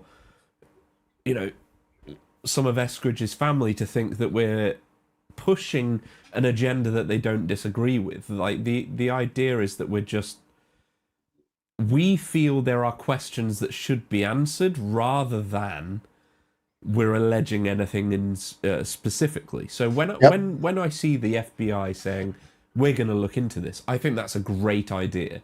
I really do think that's a good idea. Having said that, we do find ourselves in a slightly unique position.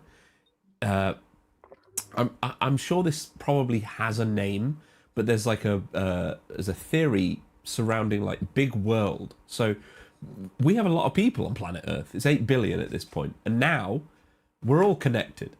Every single one of us within about somebody said like 6 degrees of separation. I can find anybody else on the planet that is connected to the internet. So if we go looking for connections, we will find them, because there are so many people that rareness happens all the time, and we are all connected to each other via the internet. So if we find if we look for those connections, we absolutely will find them every time. And this is a new phenomenon, really, because the population has really exploded in the last 100 years. Can I be clear about something? Because Please. I think this needs to be currently where I sit with this whole situation is that, probably a lot of those deaths were accidents, a lot of those, but there is a little small number of them, and the missing people that are connected. And another part of those we're working at the highest level of their field in edge science. So where I stand right now is because yesterday I did a video of China also having a similar problem for the last 2 or 3 years.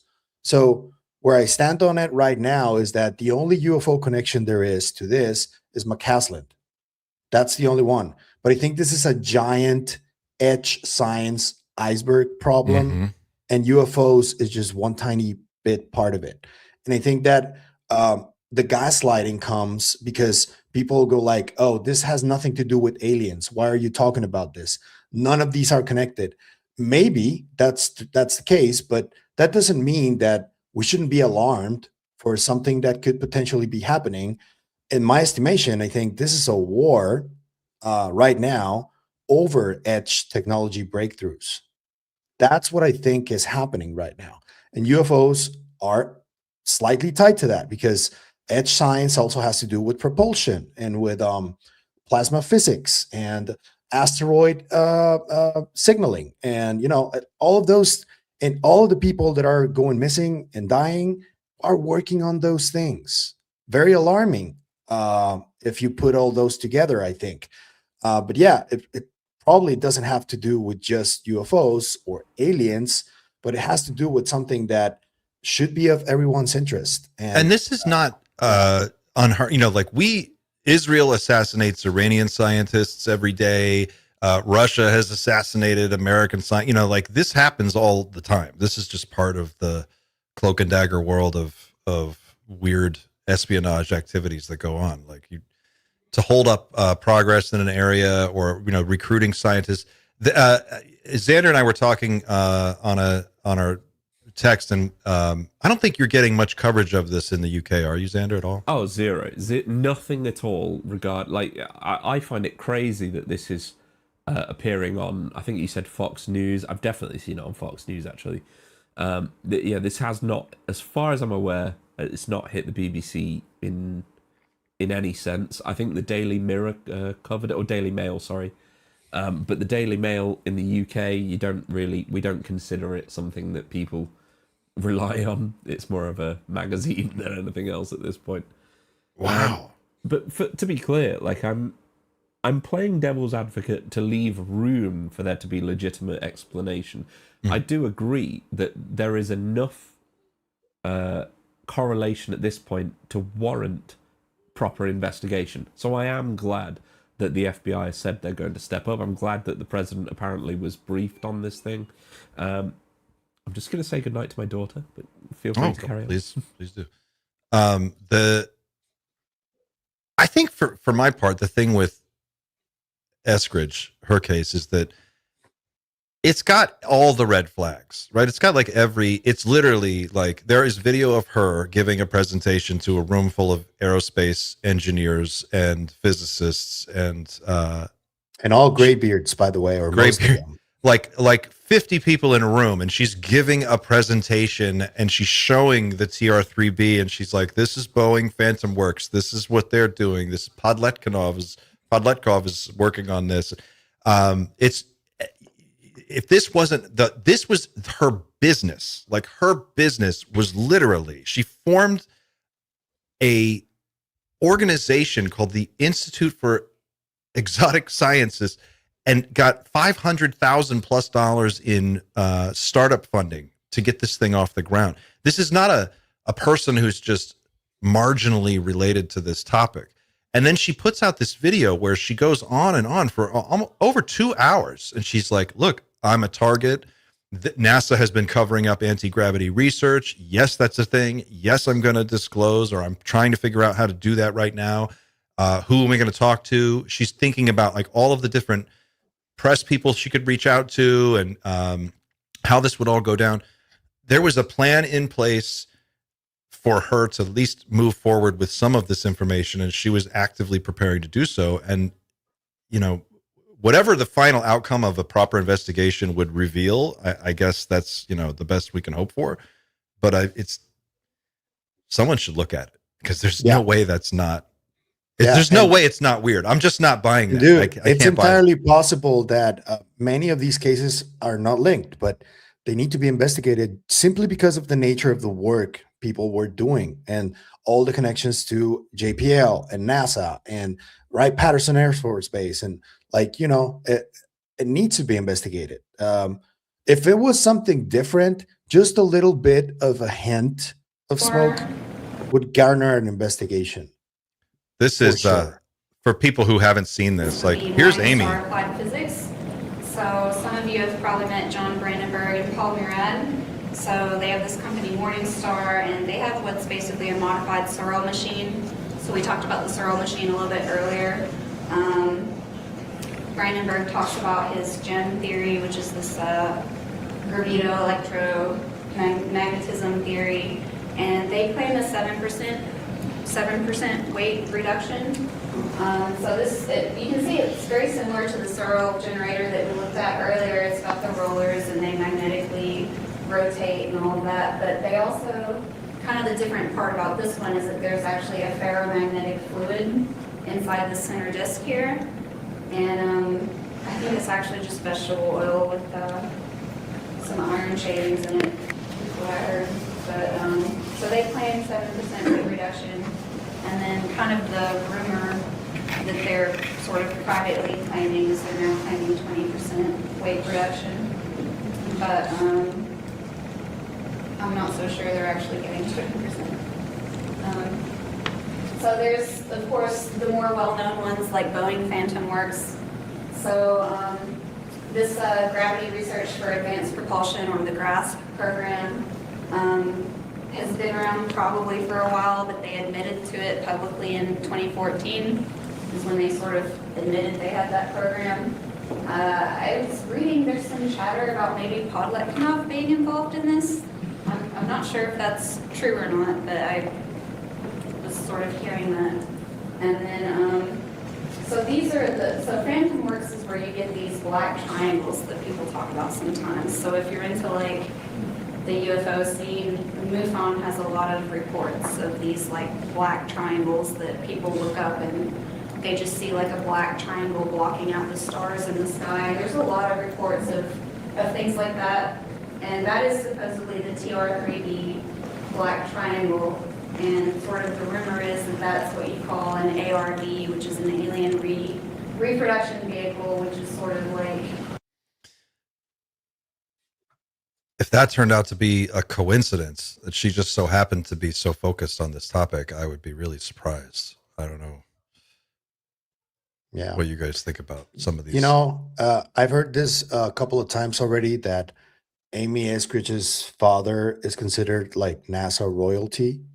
There's so much happening at Huntsville, and so many shady things happened there. Like the most recent, or last year's SCU conference there was a lot of weird activity going on. Like I heard people's phones were hacked, and there was like a large contingent of people from Skywatcher that as soon as they entered the arena or the room, everything became just really weird and like sketchy. And it's like, if I was a betting man, which I'm not, and I would want to pinpoint locations for what GERB considers legacy programs facilities, I think that Huntsville would be one of the first places where I would bet on. See, I would consider it as the independent area where science is getting to the point now, and this was like a part of the plot of Three Body Problem, I think. People eventually stumble across this stuff, and there are locations where the science is getting so advanced that multiple people across multiple companies will all stumble across this same level of thinking. And Huntsville, I feel like that and maybe the NASA contractors might be similar. I don't think they fit into the same wheelhouse as the big military industrial complex guys. I feel like that these companies are stumbling across similar, let's say, unexplained effects for unexplained forces, and they very quickly start to decipher what the implications are, and it's those implications that are dangerous. Because if we discover there's another force, and we discover that it has the potential to cancel gravity out, that's anything. Let me be clear: anything related to cancelling gravity out without conventional propulsion means is world-changing technology. That would turn us into a class 1 civilization according to Carter ship scale, right? Absolutely, it would. And that's what I feel like all of these strange disappearances, I don't think it means these people were tapped into the legacy programs. It's that they were naturally starting to brush at the door with the same ideas, because that's where science has gotten us. I don't know. Because there's killing whistleblowers, and then there's you know, all of these people that don't claim legacy knowledge, that Yeah. are just talking about weird things they don't understand in science. Edge And then- science. Yeah. Yeah. So maybe that's that's where it, I don't stand. know. That's Yeah. where I stand currently. And I'm not saying that non-human intelligence may not be real. I'm not saying that at all. I'm just saying that multiple things might be happening and might have been happening for a long time. But the whole aerospace and military industrial complex story since the 40s, that has been prevalent. And I think that should also be paid attention to. And ironically, that's the part that gets you in the most danger, I think, because it's war things, you know, like. Can I share this clip, guys? You were talking about if another force was discovered. Bob Lazar mentioned in the S4, the Bob Lazar story by our friend Luigi Vintelli and the guys over at Project Gravatar. In that film, Bob Lazar talked about how the gravity generator might not be gravity. It might not be actually generating or affecting gravity. It might be some other force that we just don't understand. And he made a really interesting point there. Here's a clip from this interview where Amy, addresses that very question. And I think this will be interesting for people to see. That's like much more advanced stuff than what we're going to be capable of doing right now. Jeremy, are you aware that there are 8 forces of nature? 8. I can name them. Would you like me to name them? The 4 and gravity. The 5th is arguably, contentiously, the Higgs force from the Higgs boson, which who the fuck cares? I don't. And then number 6, number 6 is anti-gravity. The 6th force is anti-gravity. That's what my group has a mathematical equation to physically describe. We have 6th force on lockdown. And then 7th force is basically energy into matter into energy, which sounds like what? A portal, man. If you can energy, matter, you can like download yourself into a new whatever through a portal. Yeah, it's not. Yeah. Dialectical, how do you spell that? Let me Google that. Anyway, 6th Force on lockdown. I find that stuff so hard to watch, I'll be honest. But regardless of what Amy's condition was at the time of that interview, but how often have we been right when we've said that we understand everything? Like never. So yeah, we know that I think we account everything that we can physically measure accounts for 5% of the total mass of the universe. So it doesn't take a genius at this point to think that there might be some stuff we don't get. You know? I want to talk about this, guys. I want to stick to our 2-hour time limit for today, but we lost David Wilcock this week, and it was kind of a big news story. You guys have any thoughts on this? You want to respond to this? Pavel? I feel horrible for his family, first of all. I had seen a couple of streams of him because when I growing up, like the very first memories that I have of watching like history channels or anything to do about aliens, David was there. And it was very evident that he was one of the most known faces in ufology. And I knew this even before I got interested in ufology at all.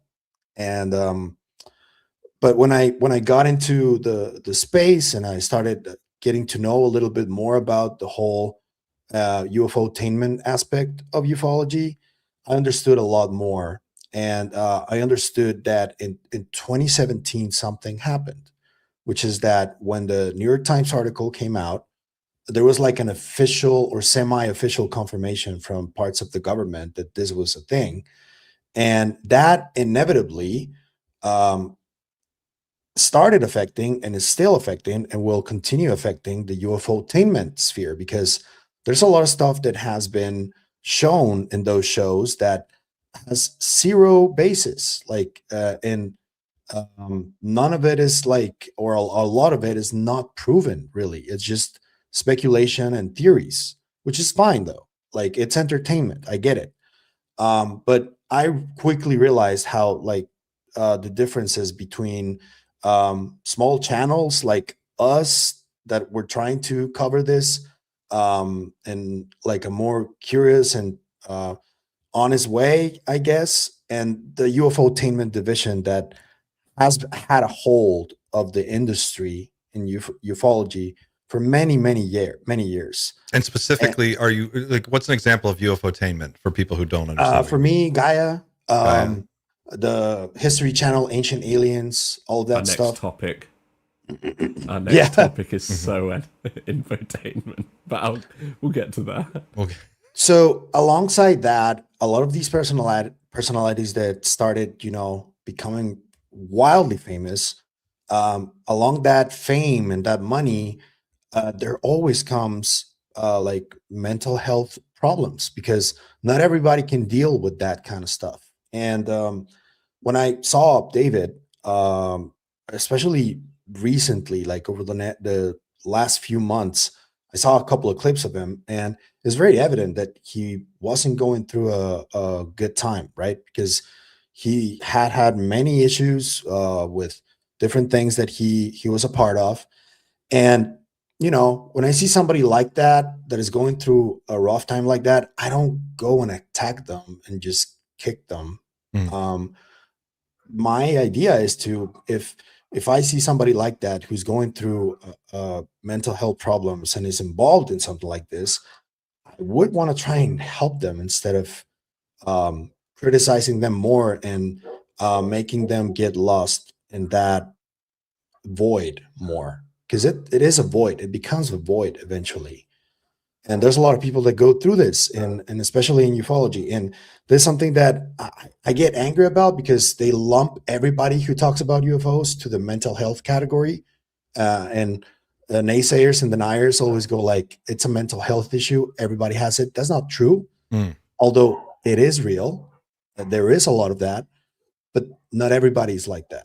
And what I want to say, I feel sorry for his family. It was really horrible that during the final moments, he was very clearly really alone, and it really bummed me out when I heard the news. Because we shouldn't go through that. If you see somebody who needs help, extend a hand. Don't be an asshole. Don't kick them down while they're already in the floor. That's all I gotta say about that. What about you, Clint? You haven't said nothing about this. For David, I don't know enough about David's work to have an opinion on the work one way or another. But what I do know a little bit about is, struggling with anxiety, struggling with depression, struggling with mental health, and trying to figure out how to get through a day when you just don't feel like that's physically possible. And I think that a lot more people feel that than we probably realize. And I think everybody is fighting an invisible battle, like that's the thing I would say is like, just realize in your day when you're going about your business that the person you deal with at the grocery store or the person you meet at the post office or wherever you're at, or whatever you're doing, like, what you're seeing is the best they can do, in that moment. But it's often a lot of work and a lot of difficulty for people to pull their shit together and get up and get out the door. I used to have days where I was so stricken with anxiety that I would put my hand on the doorknob to my apartment and I couldn't turn the doorknob. And I would just sit in my apartment for 12 hours. I literally could not go outside. And it wasn't until years later where I figured out, I didn't even know what was wrong with me. I just thought I was, I knew something was wrong with me. I couldn't figure out what it was. And then it wasn't until years later that I talked to somebody and I got diagnosed and I got some, help with that. And it changed my life. So it's not about me, but I'm just saying this because the struggle is fucking real, and it's a weird, crazy world out there. And when you fall into one of those holes and you're in it for a while, and you feel like the world is wrong, something's wrong with the whole world. At least that was my sense, and I didn't realize it was coming from within. So just be patient with people. Try to have a little grace with people. Try to give them a little leeway. Understand that it's not just, you and me. It's everybody. We're all dealing with stuff. And I don't know. Let's try to be better humans to each other. That's all I can say. Yeah. For what it's worth. Better. Yeah. Rest in peace, David. Rest in peace, David. As I was saying, well, as you were saying, Pavel, we aren't infotainment here at Night Shift. But let's crank up the Doomer Friday, and talk about Sam Altman creating portals to summon a Sumerian god. How's that? I can't load this article on my side. Xander, can you share this? I've got it ready. Yeah. I don't know. I got the clip, and it's just like the first 6 seconds of the clip. Should I send it to you? From Ronan. Yeah. Let's watch that clip. I've got it. You got it? Okay, cool. Should we? Should we share what should we share first? We've got Sam Altman, the clip. We've got the article, which is archived.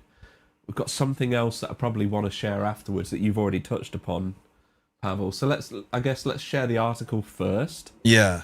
Because it's the most in-depth thing. Yeah. So here we go. So this was written by Ronan Farrow, who he's a big guy, as far as I'm aware. I'll say. Quite reputable. So I need to be clear, and the mainstream view on this this part of the story is that it's metaphorical. I get that. Yep. But to quote, I don't know if can you guys read that? Should I zoom in a little bit more? I can read it now. Yeah, a little. There you go. What does it say? You want me to read from the top? No, it's a big long article, and everyone should really read quote, it. I'll read it. Quote, "The truth is we're building portals from which we're genuinely summoning aliens," a former OpenAI executive said. "The portals currently exist in the United States and China, and Sam has added one in the Middle East." He went on, "I think it's just like wildly important to get how scary that should be. It's the most reckless thing that's been done." What do you guys that a metaphor? So, to be clear, there's a Google executive who's no longer at Google, who left Google, and there's been a bunch of these people that have left AI companies because they don't feel like their morals align with them. This is one of those guys. And he was on LinkedIn a few months ago saying that they're discovering a non-human intelligence. That's the language that he used. So that's the way I think they see it. Like, it's not necessarily aliens, but it is an intelligence that eventually is going to be superior to humans. And it is technically a non-human intelligence. And when it comes to those portals, I think that he means the whole, facilities where all of this data is like the data centers. Yes, I think that's what they mean. That's what I got from it, at least. That's what I got. That's the sense that I have from reading the articles. And yeah, there's also him, Farrow himself.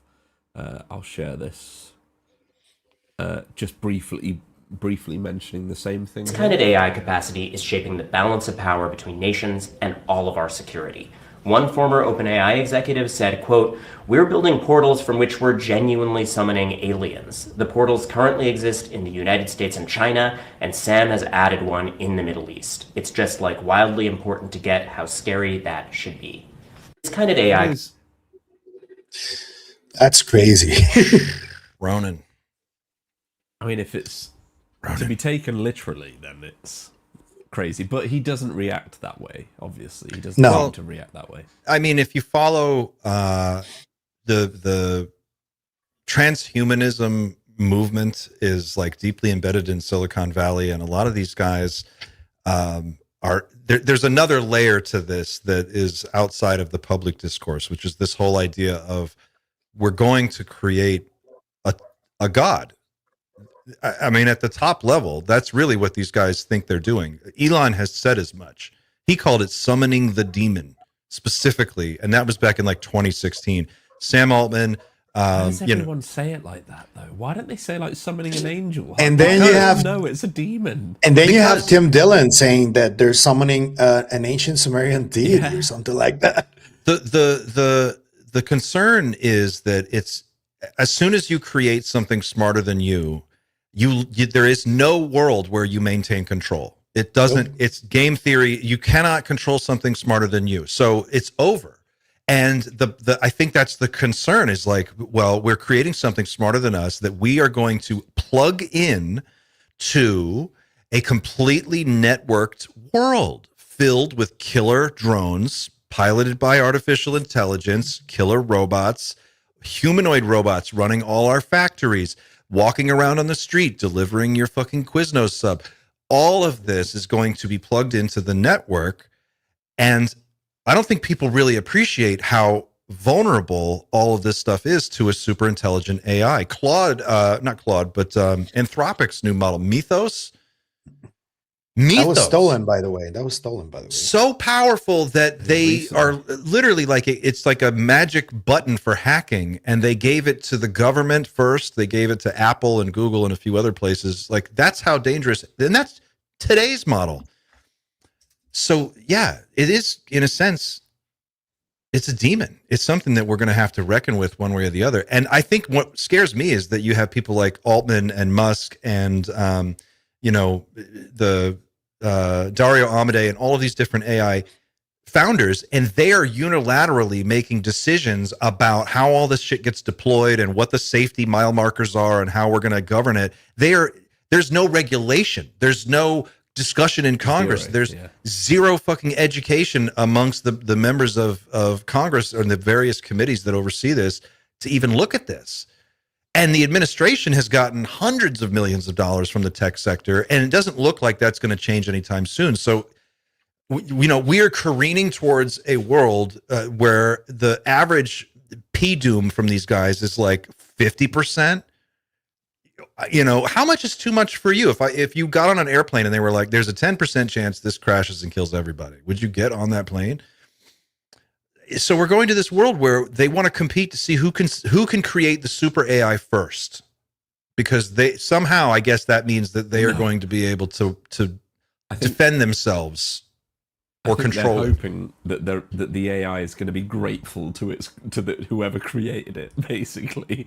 So it's like it's going to remain loyal to the US because the US created it. I don't know. I'm dubious about that personally. I don't think the AI is going to think in terms like that. Dan says to check Signal. I don't know what's going on. I shall. By the way, Wes Decker, thank you for the super duper chat. You are awesome, in support of all of us, me included, working on being better to each other. We are all in this together. Thank you for that. Okay, so Dan wants me to play a Signal message. I don't know if I've not even listened to this, so let me just download it quickly. I will also have to upload it quickly, actually no, I won't be able to. I'll be able to play this in like 1 second if you give me a sec. This is Dan coming all the way from Thailand to deliver this to us. Oh, Dan is in Thailand? Is he with his stunt coordinator?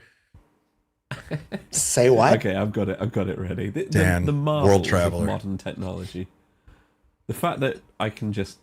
We've got a remote satellite link from Thailand. Dan Cleary is joining us live.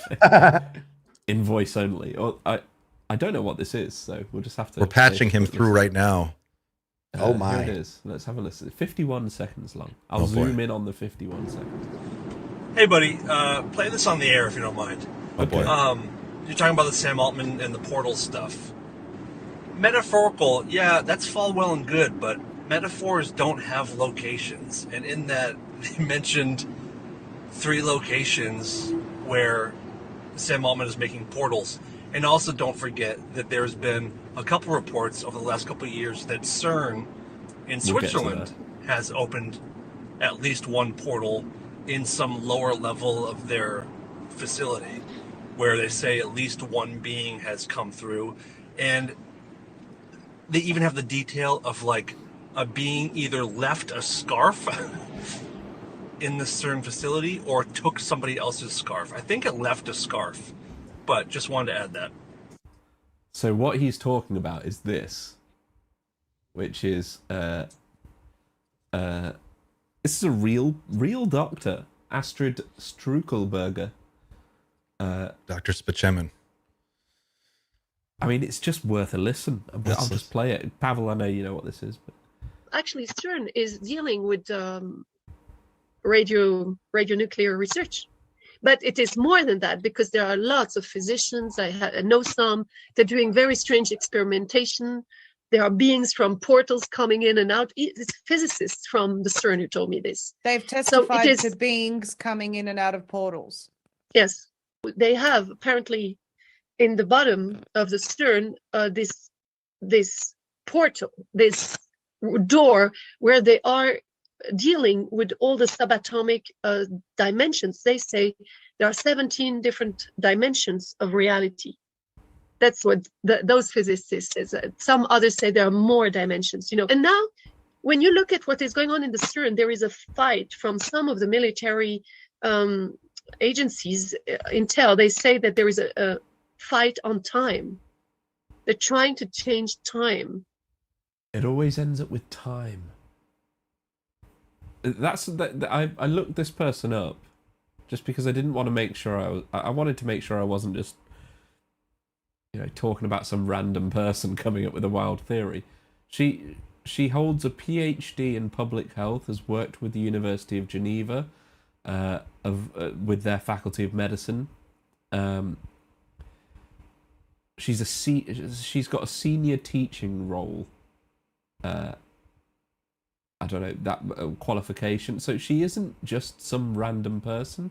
There are multiple interviews of her. She does say that there is, if I just share this a second, this is just Google Maps. So CERN is just over here, just down here. The ring of CERN is probably like there. Like not that big really. Well, it is. It's fucking massive, but in the grand scheme of things, it's not. But she said in another interview that there is a CIA base in this lake with like, did she say like 300,000 people or something in the lake? I am not surprised. Working underneath this base or in this lake. There's a base apparently in this lake. I mean, the portal thing, this is pushing the limit of I don't know, man. I don't know what to believe about all this stuff. It sounds like she's someone who should know what she's talking about, but this is the only time I've heard that. And I haven't heard anybody else ever mention that beings are coming through the portals, except for I've seen this woman pop up before. I have not wanted to really. I mean, I'm probably going to at some point, probably do an episode on this at Dreamland, but there's this whole other conspiracy about CERN, like the fact that they've got like, is it Shiva, the statue of Shiva outside CERN? Apparently there's like rituals that go on there. There's secret experiments. Yes, she's the same person that talked about this portal being opened and that, either the non-human intelligence gave or took a scarf off one of the scientists.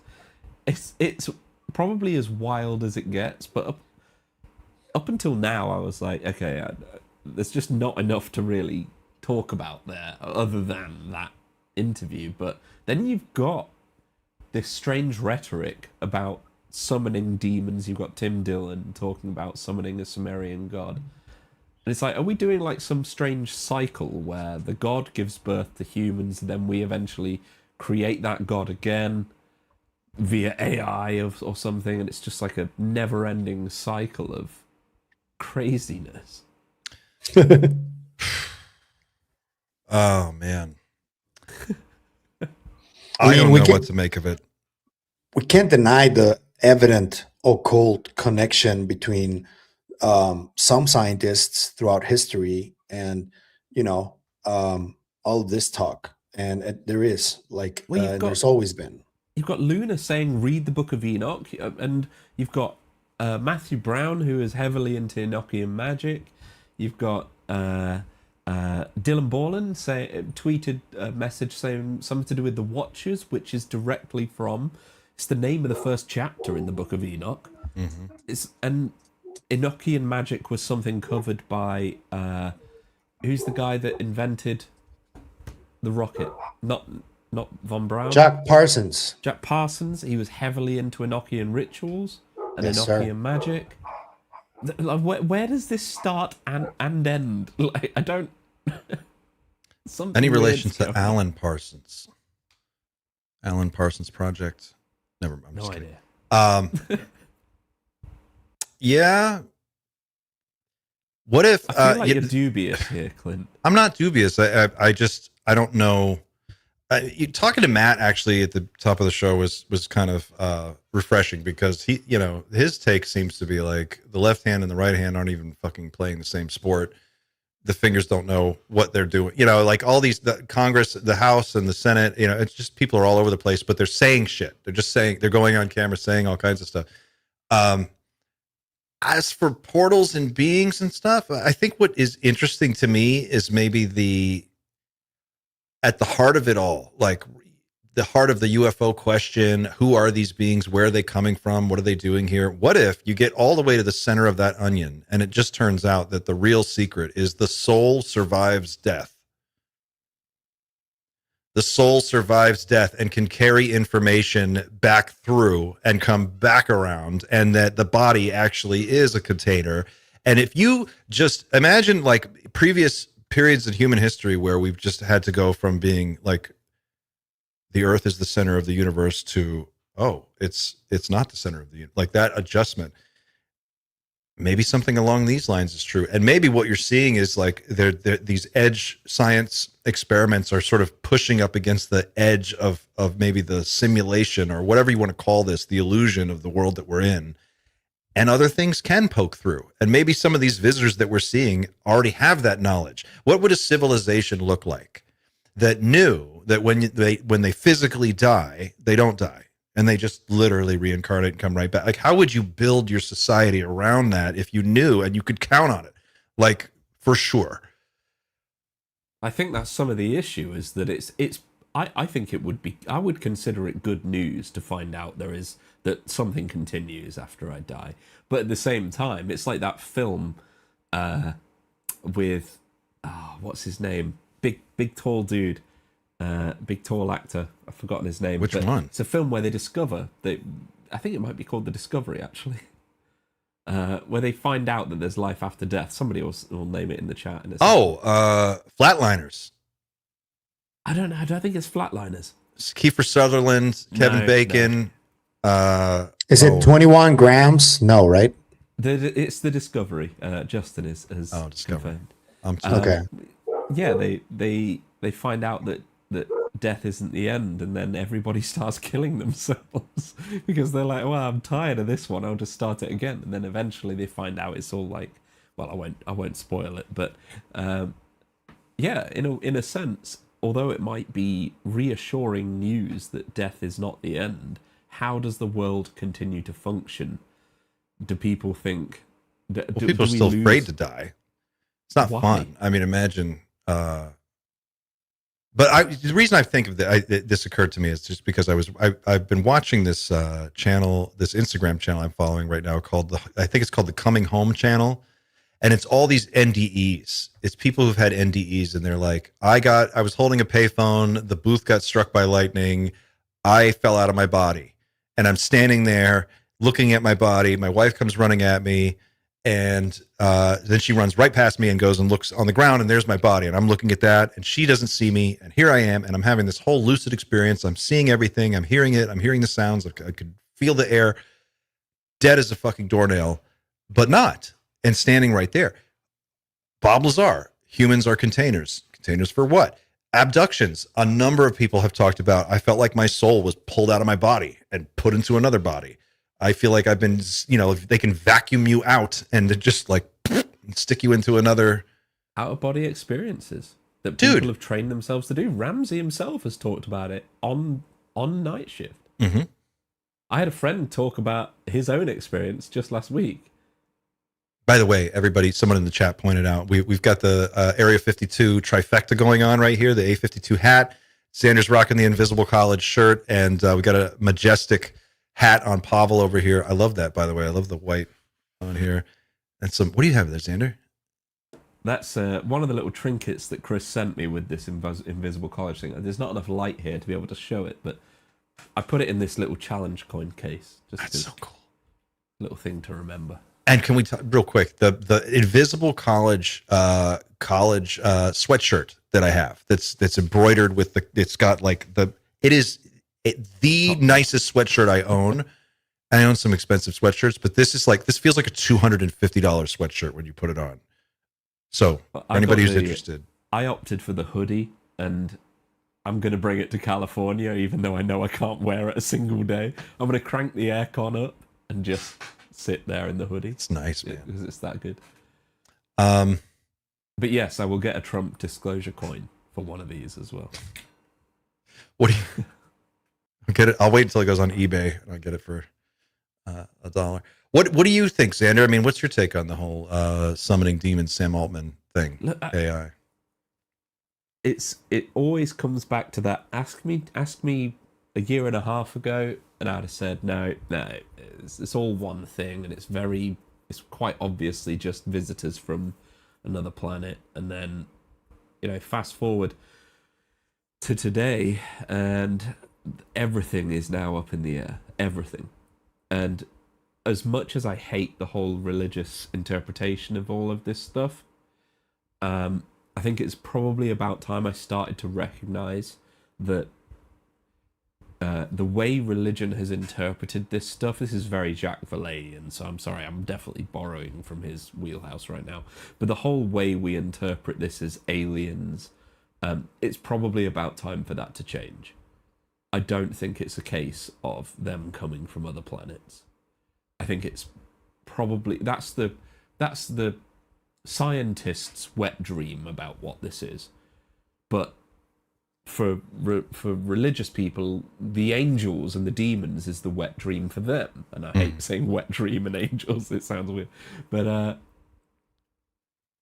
I think it's probably something that we just have no word for right now. Ultra-terrestrials might be the closest thing. Non-human intelligence is the most vague, but it's a catch-all.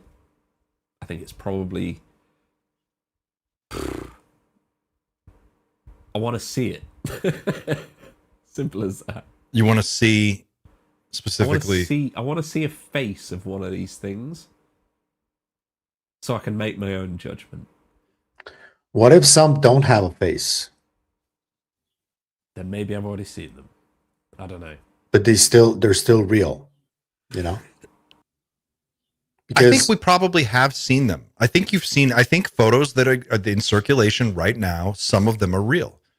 And this is my whole fascination with this subject, right? It's not necessarily that there is some final answer and we're going to arrive at it, or I'm going to discover it on this channel or whatever. It's more like this is a real science fiction world that the science fiction level technology exists. It is real. There are beings that are associated with it. They interact with us. And to some extent, some level, some layer of this thing, it is very, very real. And real people have actually come into contact with this. There's more going on here than anyone understands. And to me, to be able to participate in that, it's so, how could you not want to participate? It's the most interesting thing you could ever possibly look at, whether it is aliens or demons or whatever. I mean, it's it's this frontier of understanding about it. And it's, I don't know. I just think it's the most exciting thing. I think it's most fun to stay open-minded. I am not religious in that respect whatsoever, but I don't know if you can see that. I'm reading the Book of Enoch right now. I am reading it. It's right here. I will judge it for what it says, but this book was written 2 2,500 years after the events that it describes. So, I mean, come on, how accurate could it be? It might contain some fundamental archetypical truth of sorts, but, you know, the guys that were there aren't writing this. What about the clip of Jake Barber that's floating around this morning where he's like talking about these beings are with him right now? Like, did you just watch this whole clip, Pavel? You must have. Yeah, I actually was we have just that? surfing on YouTube, and I found this interview of Jake speaking to an Italian YouTube channel, and I realized that nobody had covered it. So there's a part where he starts talking about how after the event where I think resonated with a lot of people, where he talks about being like engulfed in this unconditional love and all this stuff. That resonated with a lot of people. That's undeniable. There's a lot of folks that responded to that. He talks about how it changed his entire perspective and is like, he made it seem like he wants to serve it. That was a weird phrasing. That he used. It was weird. Can we show that clip? Do we have it anywhere? If you've got it. Pavel, do you have it? Yes. Pavel did a video on it, I think. So. It sounded, I'm so glad you caught that. It sounded so weird to me. He's like, yes. You know, remember in Temple of Doom where Indy gets possessed by the demon and the Kalima Shakti Day guy is going to pull his heart out and stuff. Remember that like whole bit? And then he sees Short Round and he's like, Dr. Jones, what's happened to you? He's gone. Dr. Jones is gone. It was like that. Jake Barber is, yes, I must. Yeah, I'm going to serve them, and it's what they want. It's the best thing for all of us. It was fucking weird. Hold on. It's at around 14 minutes. No one got my. People have given me quite a large reading list now. They know. It's at around 14 minutes and 56 seconds, I think. But we can just watch a little bit more about that. He put it at 1450, I think is a good number. I just sent it to you on the chat. 14. And by the way, quick time check, guys. People at home, we were talking internally about how long these things need to be, and we agreed that 3 hours is probably too long. We have gone past the 2 hour mark, and now we're at 3:10. So just so you guys both know, if you want to stick around, or I just feel like we're cooking. So we're cooking now. Yeah. Same. We're in Doom mode. Doom is that bonus hour at the end. 13 minutes. What? Sorry. 1450. 1450. Ooh, this is weird. Watch this, guys. Breakdown and how would that affect my career as an operator? Can you pause it a little bit? I served. Just here, he's talking what happened right after he had that experience, because he was whole loopy and. Is this with the 8 gun? Sorry. Yeah, with the 8 gun, and he felt a little bit compromised. He felt like he probably wasn't going to be able to do his job, but we're going to play about 5, 6, 7 minutes because I think it's important, and I don't think the channel minds because it's good promotion for the channel. I've spoken to this guy. What's his name? Hold on. What's his name? Antonio Virsi. Antonio Virsi. Yeah, that's his name. Shout out, Antonio. In a number of roles, mostly as a helicopter pilot, in my scope of work as a contractor. And in reporting something like that could negatively impact my eligibility to maintain my licenses. And so I didn't share it, but in my official work capacity, but it definitely led me to reach out to people that were more spiritual in nature and that were suited, to serve as a group, a fellowship group for myself, to begin exploring what had happened and what does the rest of my life mean now that this thing is with me. Yeah. So, just real quick, that's him talking about the first thoughts he had after his encounter, right? Crazy. Yes. Okay. We're not crazy, but cool. you said that this entity protected you, also in some difficult situations. And do you feel this entity is with you always? Yeah. Always with you? All the time. All the time. Yeah. So your life has changed? Yeah. Forever. Forever. Forever. Yeah, and I just want to know how to serve it, and I want to share it with my family and my kids and as many people as I can, because I think it is something like a spiritual awakening and a calling on all humans on this planet to rise and awaken and to become the best version of themselves, and that we have this tremendous responsibility as conscious creatures that are more than animals, but maybe less than gods, but we certainly are part God and part animal. We have a combination of beast and benevolence that is important, because we are essentially the universe being conscious and aware of itself, and there's a role that we have to play that we haven't been playing for a very long time. And for some reason, this is happening, and we call it serendipity. There's something like serendipity where things are happening for a reason, and it confirms its presence to me and to others that I associate with all the time. And so there is like this quickening of meaning and connection. And I mean, it's a blessing itself to know that there is a purpose like that to serve. And so I spend a lot of time, even in just micro moments of life, like every moment I ask for guidance to do the next right thing. Like I feel in every moment there is you could be aiming up or be aiming down. A famous speaker, Professor Jordan Peterson, talks about this moral arrow, like in every moment there's an opportunity to follow God or to follow the devil, if we're to use more of a Christian reference. And small moments are just as important as large moments. And in every moment you should be looking to aim up. So I'm always referencing the spirit and asking it for, just help me to do the next right thing and to see the right next thing to do. And I don't know, I'm going with that, but that's how it impacts my life all the time.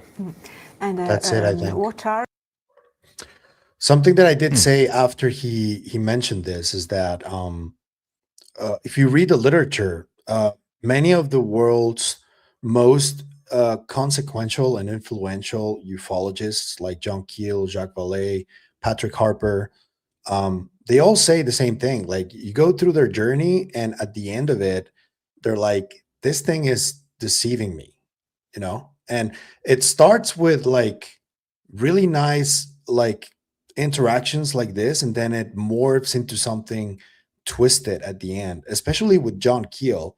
There are some writings that were leaked on Reddit a while ago where he describes like all the doomy aspects of what he discovered. And I made this comment about just be careful, because if it is something that is deceiving you and is making you feel really good right now, and it has like some kind of different agenda or just wants to play with your perception, you need to be aware of that. Because if you're not, you can very easily fall into a place where, for example, Brian Bledsoe has fallen into, I think. So just be mindful of that. And I did resonate with what Jake said in a sense, because I went through a near-death experience in 2014, and a lot of what he said resonates with me. I felt like, and it's going to sound ridiculous because I'm not religious at all, I'm agnostic. I felt like something has been protecting me for a while since that happened. And I don't know how to explain it. That's one of the things that I'm trying to find out about my experiences, because I want to know what the fuck that is. What is communicating in really sometimes nuanced and subtle ways throughout my day, but it is, I feel like it is.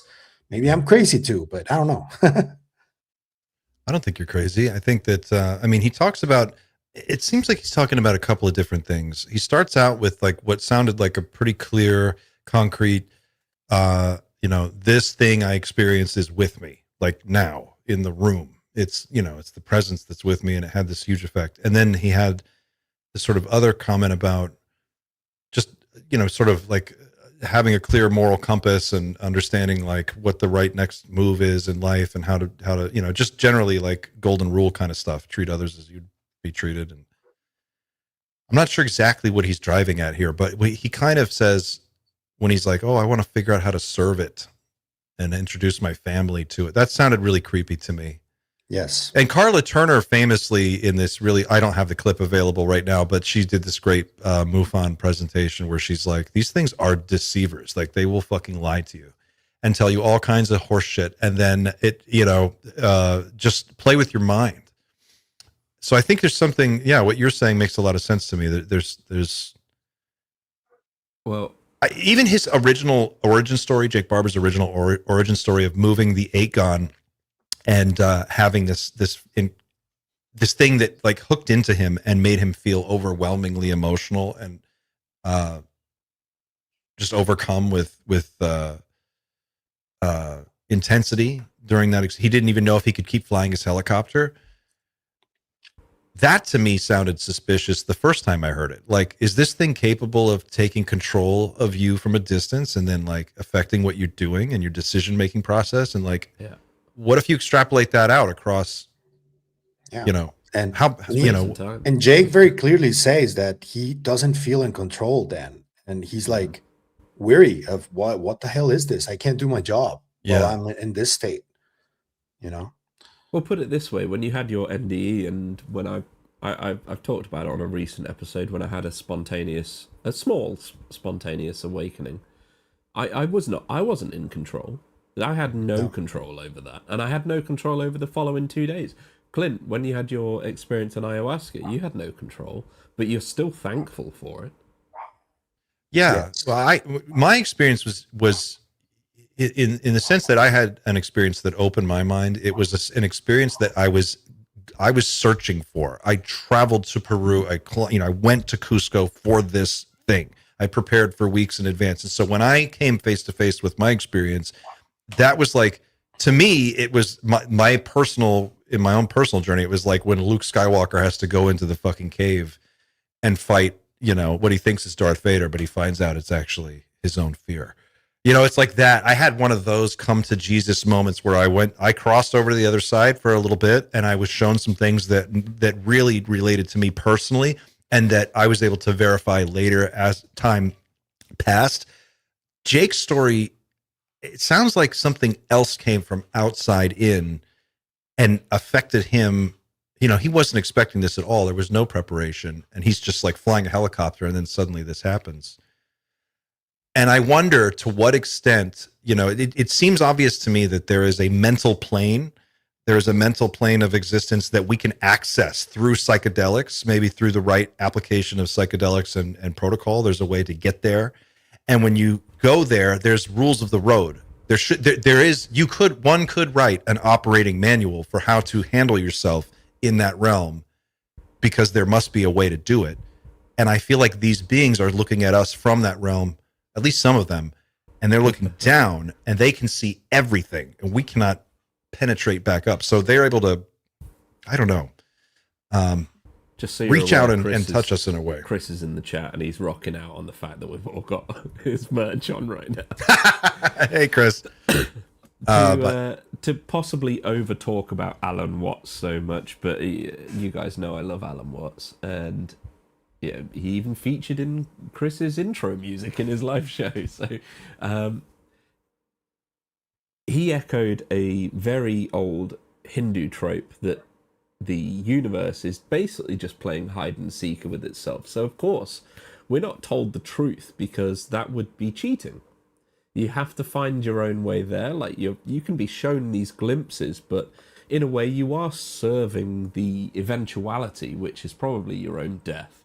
In a way, you're serving that that purpose in the fact that you're fulfilling the whole point, which is to just play a game. You've got nothing else to do. So you're sort of hiding from yourself. And this is why this is so elusive and so impossible to try and understand. And the fact that we've spent thousands of years trying to interpret this, we've come up with loads of different interpretations, none of which appear to be true, or at least they all appear to be true in their own very particular way. but there is still this essence that we can't seem to grasp. We can't understand what consciousness is. We can't pinpoint it anywhere in the brain. So it all alludes to the idea that, yeah, we're not allowed to know the real truth of it. We can keep looking, and that's part of the fun, but we are seeking right now. And at the end of the game, you find yourself and you go, hey, look, I found you. And that's it. You start again. Like, that's basically it. You get to the end of the game and it's like, oh, it was me all along. That's it. It was me. Start again. Moving it to a more baseline explanation that overlaps with what you just said, Sander, I think Jake Barber is essentially describing what the process of Gnosis is. Yeah. But he's looking at it through a more slightly religious lens, because he does talk about God, and, you know, I've heard him talking about angels and all that stuff. So I think it's just like an interpretation thing in my experience. And I do think that this process of Gnosis is something that everybody should strive to look for, because before that happens, there's a lot of confusion in oneself. And then after you go through that process, in your case, it happened with ayahuasca, I became a little bit addicted to like ego death for a while. I was in my 20s. Your balls to the wall, man. Yeah. And I think that that's something that will inevitably start awakening people to what really is out there, you know? And if you like Keel and you like this concept of the super spectrum, the process of Gnosis would be a good idea to look for if you want to have a wider vision of this super spectrum that is there, according to Keel. I watched a great talk with Rupert Sheldrake this morning, and if I can find it, I'll send you guys the link. But he's talking about why it was called like why everybody on ayahuasca sees elves, or why everybody on DMT sees elves, and he's talking about, you know, it's an hour and a half long, so there's no way to sum it all up here. But one of the things that he talks about is the experience of psychedelics, like the actual experience of going through the Gnosis process that you just described, Pavel, is what he suspects is the reason why they're so effective for treating anxiety and depression. They were asking about, like, what do you think about the pharmaceutical companies trying to take psychedelics and patent them and turning them into medicines? And he said something really interesting. He said, it's the experience of taking the substance, having the ego death, going to another layer of reality and knowing that that is real, feeling it for yourself, and then coming back. That Gnosis change, that's what changes people forever. And that is accessible to anyone who can, I guess, legally and properly acquire the right psychedelics according to the laws of your state and municipality. And this can be reached not just through psychedelics. You can go to a temazcal and get into extreme levels of heat, and you start like going through a really intense process. You can go into meditation for many, many years, and you can reach that state as well. There are many roads. Some of them are shorter than others. Some of them are dangerous. Some of them are not. But there are many roads.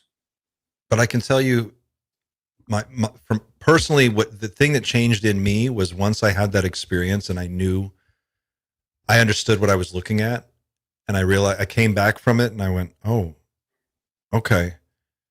It calmed me way the fuck down.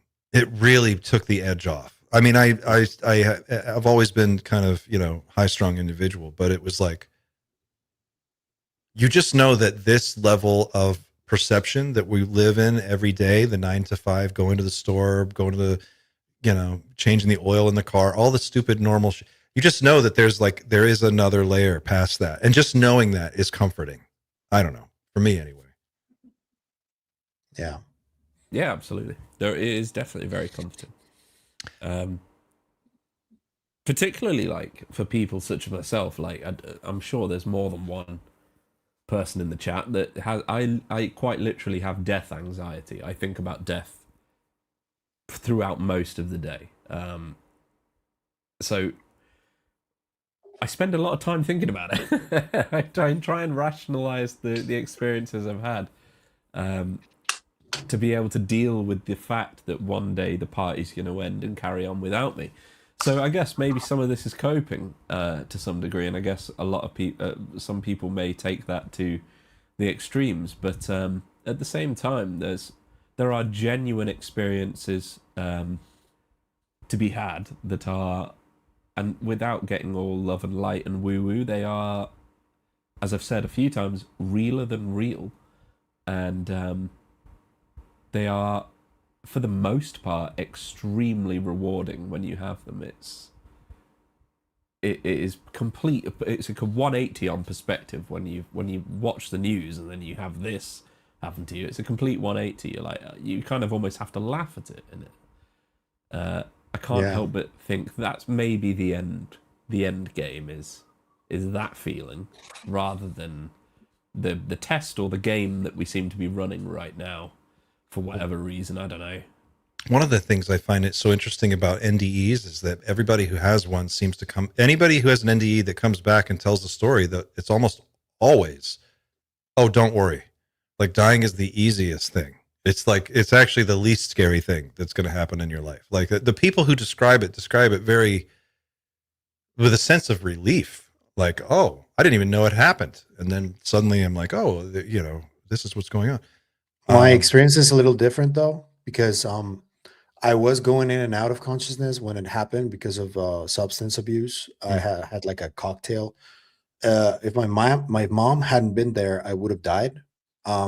She took me through the entire process and I didn't lose consciousness. So for me, it was like a constant state of dread and fear that I was gonna die. Ooh, And then after it happened, I went to sleep and my mom was really angry the next day because I didn't let her sleep for over 24 hours. And she was like, you motherfucker, you were laughing in your sleep. She was really pissed off. But the thing is, the same type of effects after it happened did happen to me as if I lost consciousness. The thing that stayed though is that dread of dying. That is still there for me. Well, I don't want to die. I mean, I don't think anybody, we're not. I don't think I'm looking forward to it. But there's a book called Geraldine Cummins wrote a book on the afterlife. That's I cannot remember the name of it, but it's so good.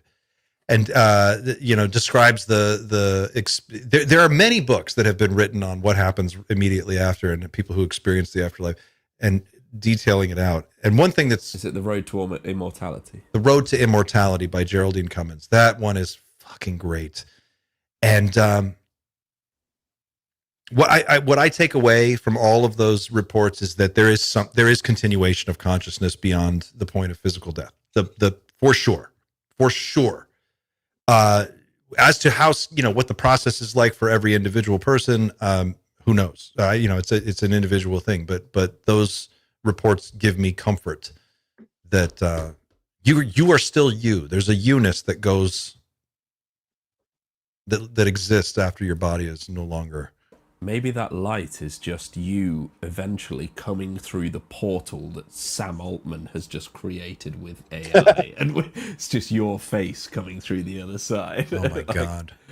Something about that I find interesting, and I'm going to share this because my grandma passed away less than a month ago, and my grandpa, her husband, Nono, we call him. He's the Italian guy from our side of the family, from my dad's side. Well, she passed away. She was suffering dementia. And this guy, before he had like a really horrible heart attack that nearly killed him about 3 or 4 months ago, his entire personality changed. Before that, he was a real asshole. Like he's been like some of the worst people that like, and after that happened, my dad talking to me, he was like, your grandpa is a different person. He's like, he became really empathetic, really weird. Like I've never hung out with your grandpa as I'm doing right now, and I'm really enjoying it. So it does fundamentally change you. And that happened to me too. I started appreciating like the little details of life, and I haven't stopped since. Like I still have that kid-like sense of wonder for things.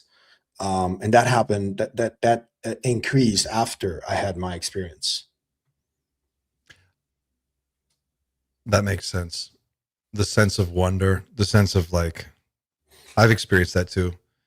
Yeah, you just feel like maybe it has something to do with I don't know. Did you have the experience, Pavel, of being able to like relive? Did you do a life review where you can relive experiences as other people? I had different dreams after my near-death experience where I had the live review multiple times, not just the one time. I think maybe that's why, because I didn't go out when I went through it, and I went to sleep after going through it conscious. Life review. Life review is that's a real experience that will fuck you up in a good way. You will come back changed because of the life review, because I went back over my life and I relived experiences where I was the other person, or I was one of 5 other people in the room, or I got to see it. I got to see all the stupid shit I was doing from other people's eyes, and like it made it real for me. And I came back, and that's where I came back, and I was like, everyone's fighting the same. We're all fighting demons. We're all fighting battles. Everybody's got it. But, there's like, you're responsible for what you bring into the world. So you need to bring positivity and bring light and energy. And I don't know. It gave me that perspective that I just did not have before. I feel like I need to buy some crystals. A geode. I did look at buying some bismuth the other day. Real quick, I am going to totally change topics really fast, and then I want to just share this doomer story really fast, and then I want to end because it's coming up. It's 3:33, guys, for all you numerologists out there. Have you guys seen this story? Here's our last doom story for today. Have you seen this story about the robot wolves that China has deployed? You love a robot. You love them. Here we go. Black Mirror vibes. So a couple of weeks ago, no, I don't even think it was a couple of weeks. It might have been 2 at most, but there was a big report. Zelensky came out and said that in Ukraine, for the first time in history, a Russian unit was completely surrounded by a fully autonomous or fully robotic force. They were using drones and robots to surround this Russian position, and they took prisoners. They actually were successful engaging them and then captured prisoners with only robots and drones. And right after that news broke, there was this report from the CCTV video news agency and the Chinese military that they are deploying robots. Where they're in the house and it clears it. Mm-hmm. The robot dog, and the soldiers follow it because the robot dog's just doing all the work. And you can see here, like, even if they look a little clunky, which they kind of do, but realize what this is. Like, this is the worst this stuff is ever going to be. It's only going to get more advanced. And when they plug an artificial superintelligence into the internet, it's going to access all this shit. I mean, when these weapons are turned on us, it's over. It's so over. How's the Doom meter, by the way? I'll just quickly check. What is our Doom? That'll do it at the end of the day. Guys, you want to try to get the Doom meter up to 11, or should we wait? We shouldn't artificially inflate that. Force it. Don't force it. We're at no. We're at 8 or 9, right? 7 right now. It's not so bad. To be fair, I agree with that. Doom we level. could be far doomier, but then again, we don't want to force this. We need to do this week on week, and I think we might get there. We might see 11 one day. Might get there. There's still room to grow. If it gets to 11, Justin, is there like a special animation? Do we get like a Jeff Goldblum comes out with an Easter egg? It's like, congratulations. All right, we have to wrap it up, but I want to share one more thing before we do, and this is just this one's for me. Where is it? Here we go.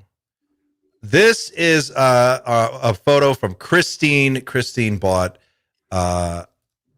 some night shift coffee and left a great 5-star review. Just had your coffee, and it's fantastic. Good, strong flavor without the bitter notes, and I could tell that it was freshly roasted. I made espresso with it and a cup of drip coffee. Both were wonderful. Thank you, Christine, for the fabulous review and for trying some night shift coffee. And I'm going to just do one plug for this really quick, guys. The whole point behind this coffee thing, it's what I'm drinking right now, by the way. It's what's in my cup.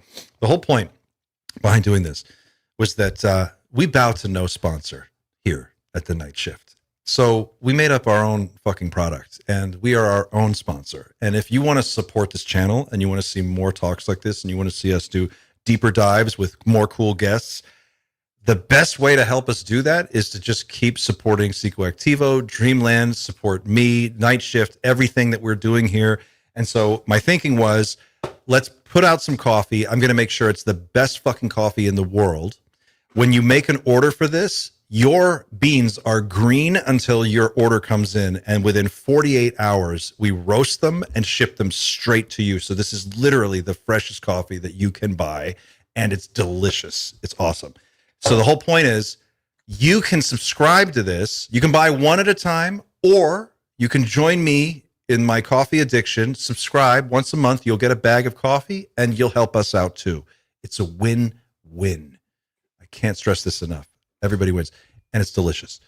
TeamNightShift.com. Go there, check it out. I highly encourage you, and thank you to everybody who has ordered some already. We broke the website the first day we launched this, and you guys are phenomenal. Nice. So thank you, everybody. I got something that I would like to share, if that's okay with you guys. Because and Xander, I'm bringing you some to contact. Oh, yeah, please. Yeah, okay. I got a friend named Pavel, actually, but with a W, from Poland, who's a video game developer. And he contacted me telling me that he's going to try and include people from the UFO sphere in a video game that he's developing that is called Majestic. And I just sent Sander the trailer on Signal. Maybe we can close with that. It's just a minute-long clip. Let's take a look. You got it? Yeah, give me a second. And shout out to Chris over at Area 52 for picking up a couple of bags of Night Shift coffee. Thanks, man. You're the best. About time he pulled his finger out, really. He's been really slacking. Yes, I have this video ready. What do you want to do? Do you want to close it? Do you just want to just watch it now and then say thank you afterwards? Or is it a good video to close out on? I think it is. It's an RPG for any gamer, but you can play the video and then play the outro if you want. Let's play it, and then we'll come back and we'll wrap up, and we'll send everybody home. Here we go. That a flying disc has been found and is now in the possession of the Army. You know, I was there when we intercepted the Magenta craft in Europe during the war. It's long overdue that we establish an organized structure to manage whatever this is. Ontological shock is to be expected. If you feel like staring at a wall for a few minutes, questioning your existence, I understand. The phenomenon will challenge your perception of reality and yourself. Secrecy must be maintained, no matter the cost. Otherwise, we risk plunging the world into uncontrollable chaos. We need to establish a global foothold and determine the agenda of the others. Congressional oversight must be avoided. We formed the UN and Five Eyes for that very purpose. Trust no one. Remember, they walk among us. Wow. I am sexually aroused. So you got to be the bad guys in that. Oh, that's cool. Yeah, pretty crazy, right? Did anybody play XCOM? Remember XCOM back No. 20 years ago? This video game was unbelievable. This looks so cool. Yeah. Wow. So when's it come? Has he said it's coming out, or what? Right now. It's on the Steam platform. It has a bunch of wish lists already, and it's still in development. But he told me that I could show the trailer, and he's going to be including a lot of people from the UFO sphere, like us and others. I think Chris will be there too. I would guess, but it's like telling what the story that is unfolding, but through an RPG video game. That is awesome. That is awesome. It's on Steam. So so if people want to find it, what's it called? So they can look it up. They're asking in the chat. What can people do? It's called Majestic. I'll send you the link in a little bit, but the game is called Majestic from Ashla Studios. Very nice. And is he going to come? Did you do an interview with him, or are you going to? We're gonna do a when it's ready. We're gonna do a what's it called? Gameplay on my channel. Oh, can I get in on that? I would totally. Yeah, I would love to. That would be great. Yeah. Oh, that'd be we fun. We can plan it for a Doomer Friday. I don't give a shit. We'll do a live gameplay awesome. on Friday. That'll be great. Yeah. I'll bring a beer. Oh, real quick while we're wrapping up, guys.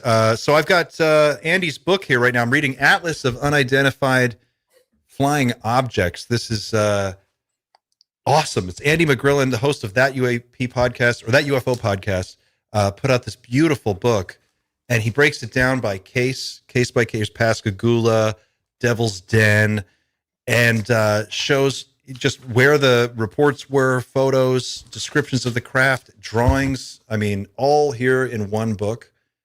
Very cool. And Andy's going to be, was it next week, right? Is he going to be on the next week? Yeah. Next week, Andy's going to be joining us. Very excited to talk to him. So yeah, guys, you got to come back and join us next week. Don't forget to like and share and subscribe if you haven't already, not only to this channel, but to all of the other fine channels associated with our group, because we're all doing really, we're working really hard to do this. I know Xander is, I know Pavel is, I know we all really believe in what we're doing. So it means everything that you guys come here each week and hang out with us.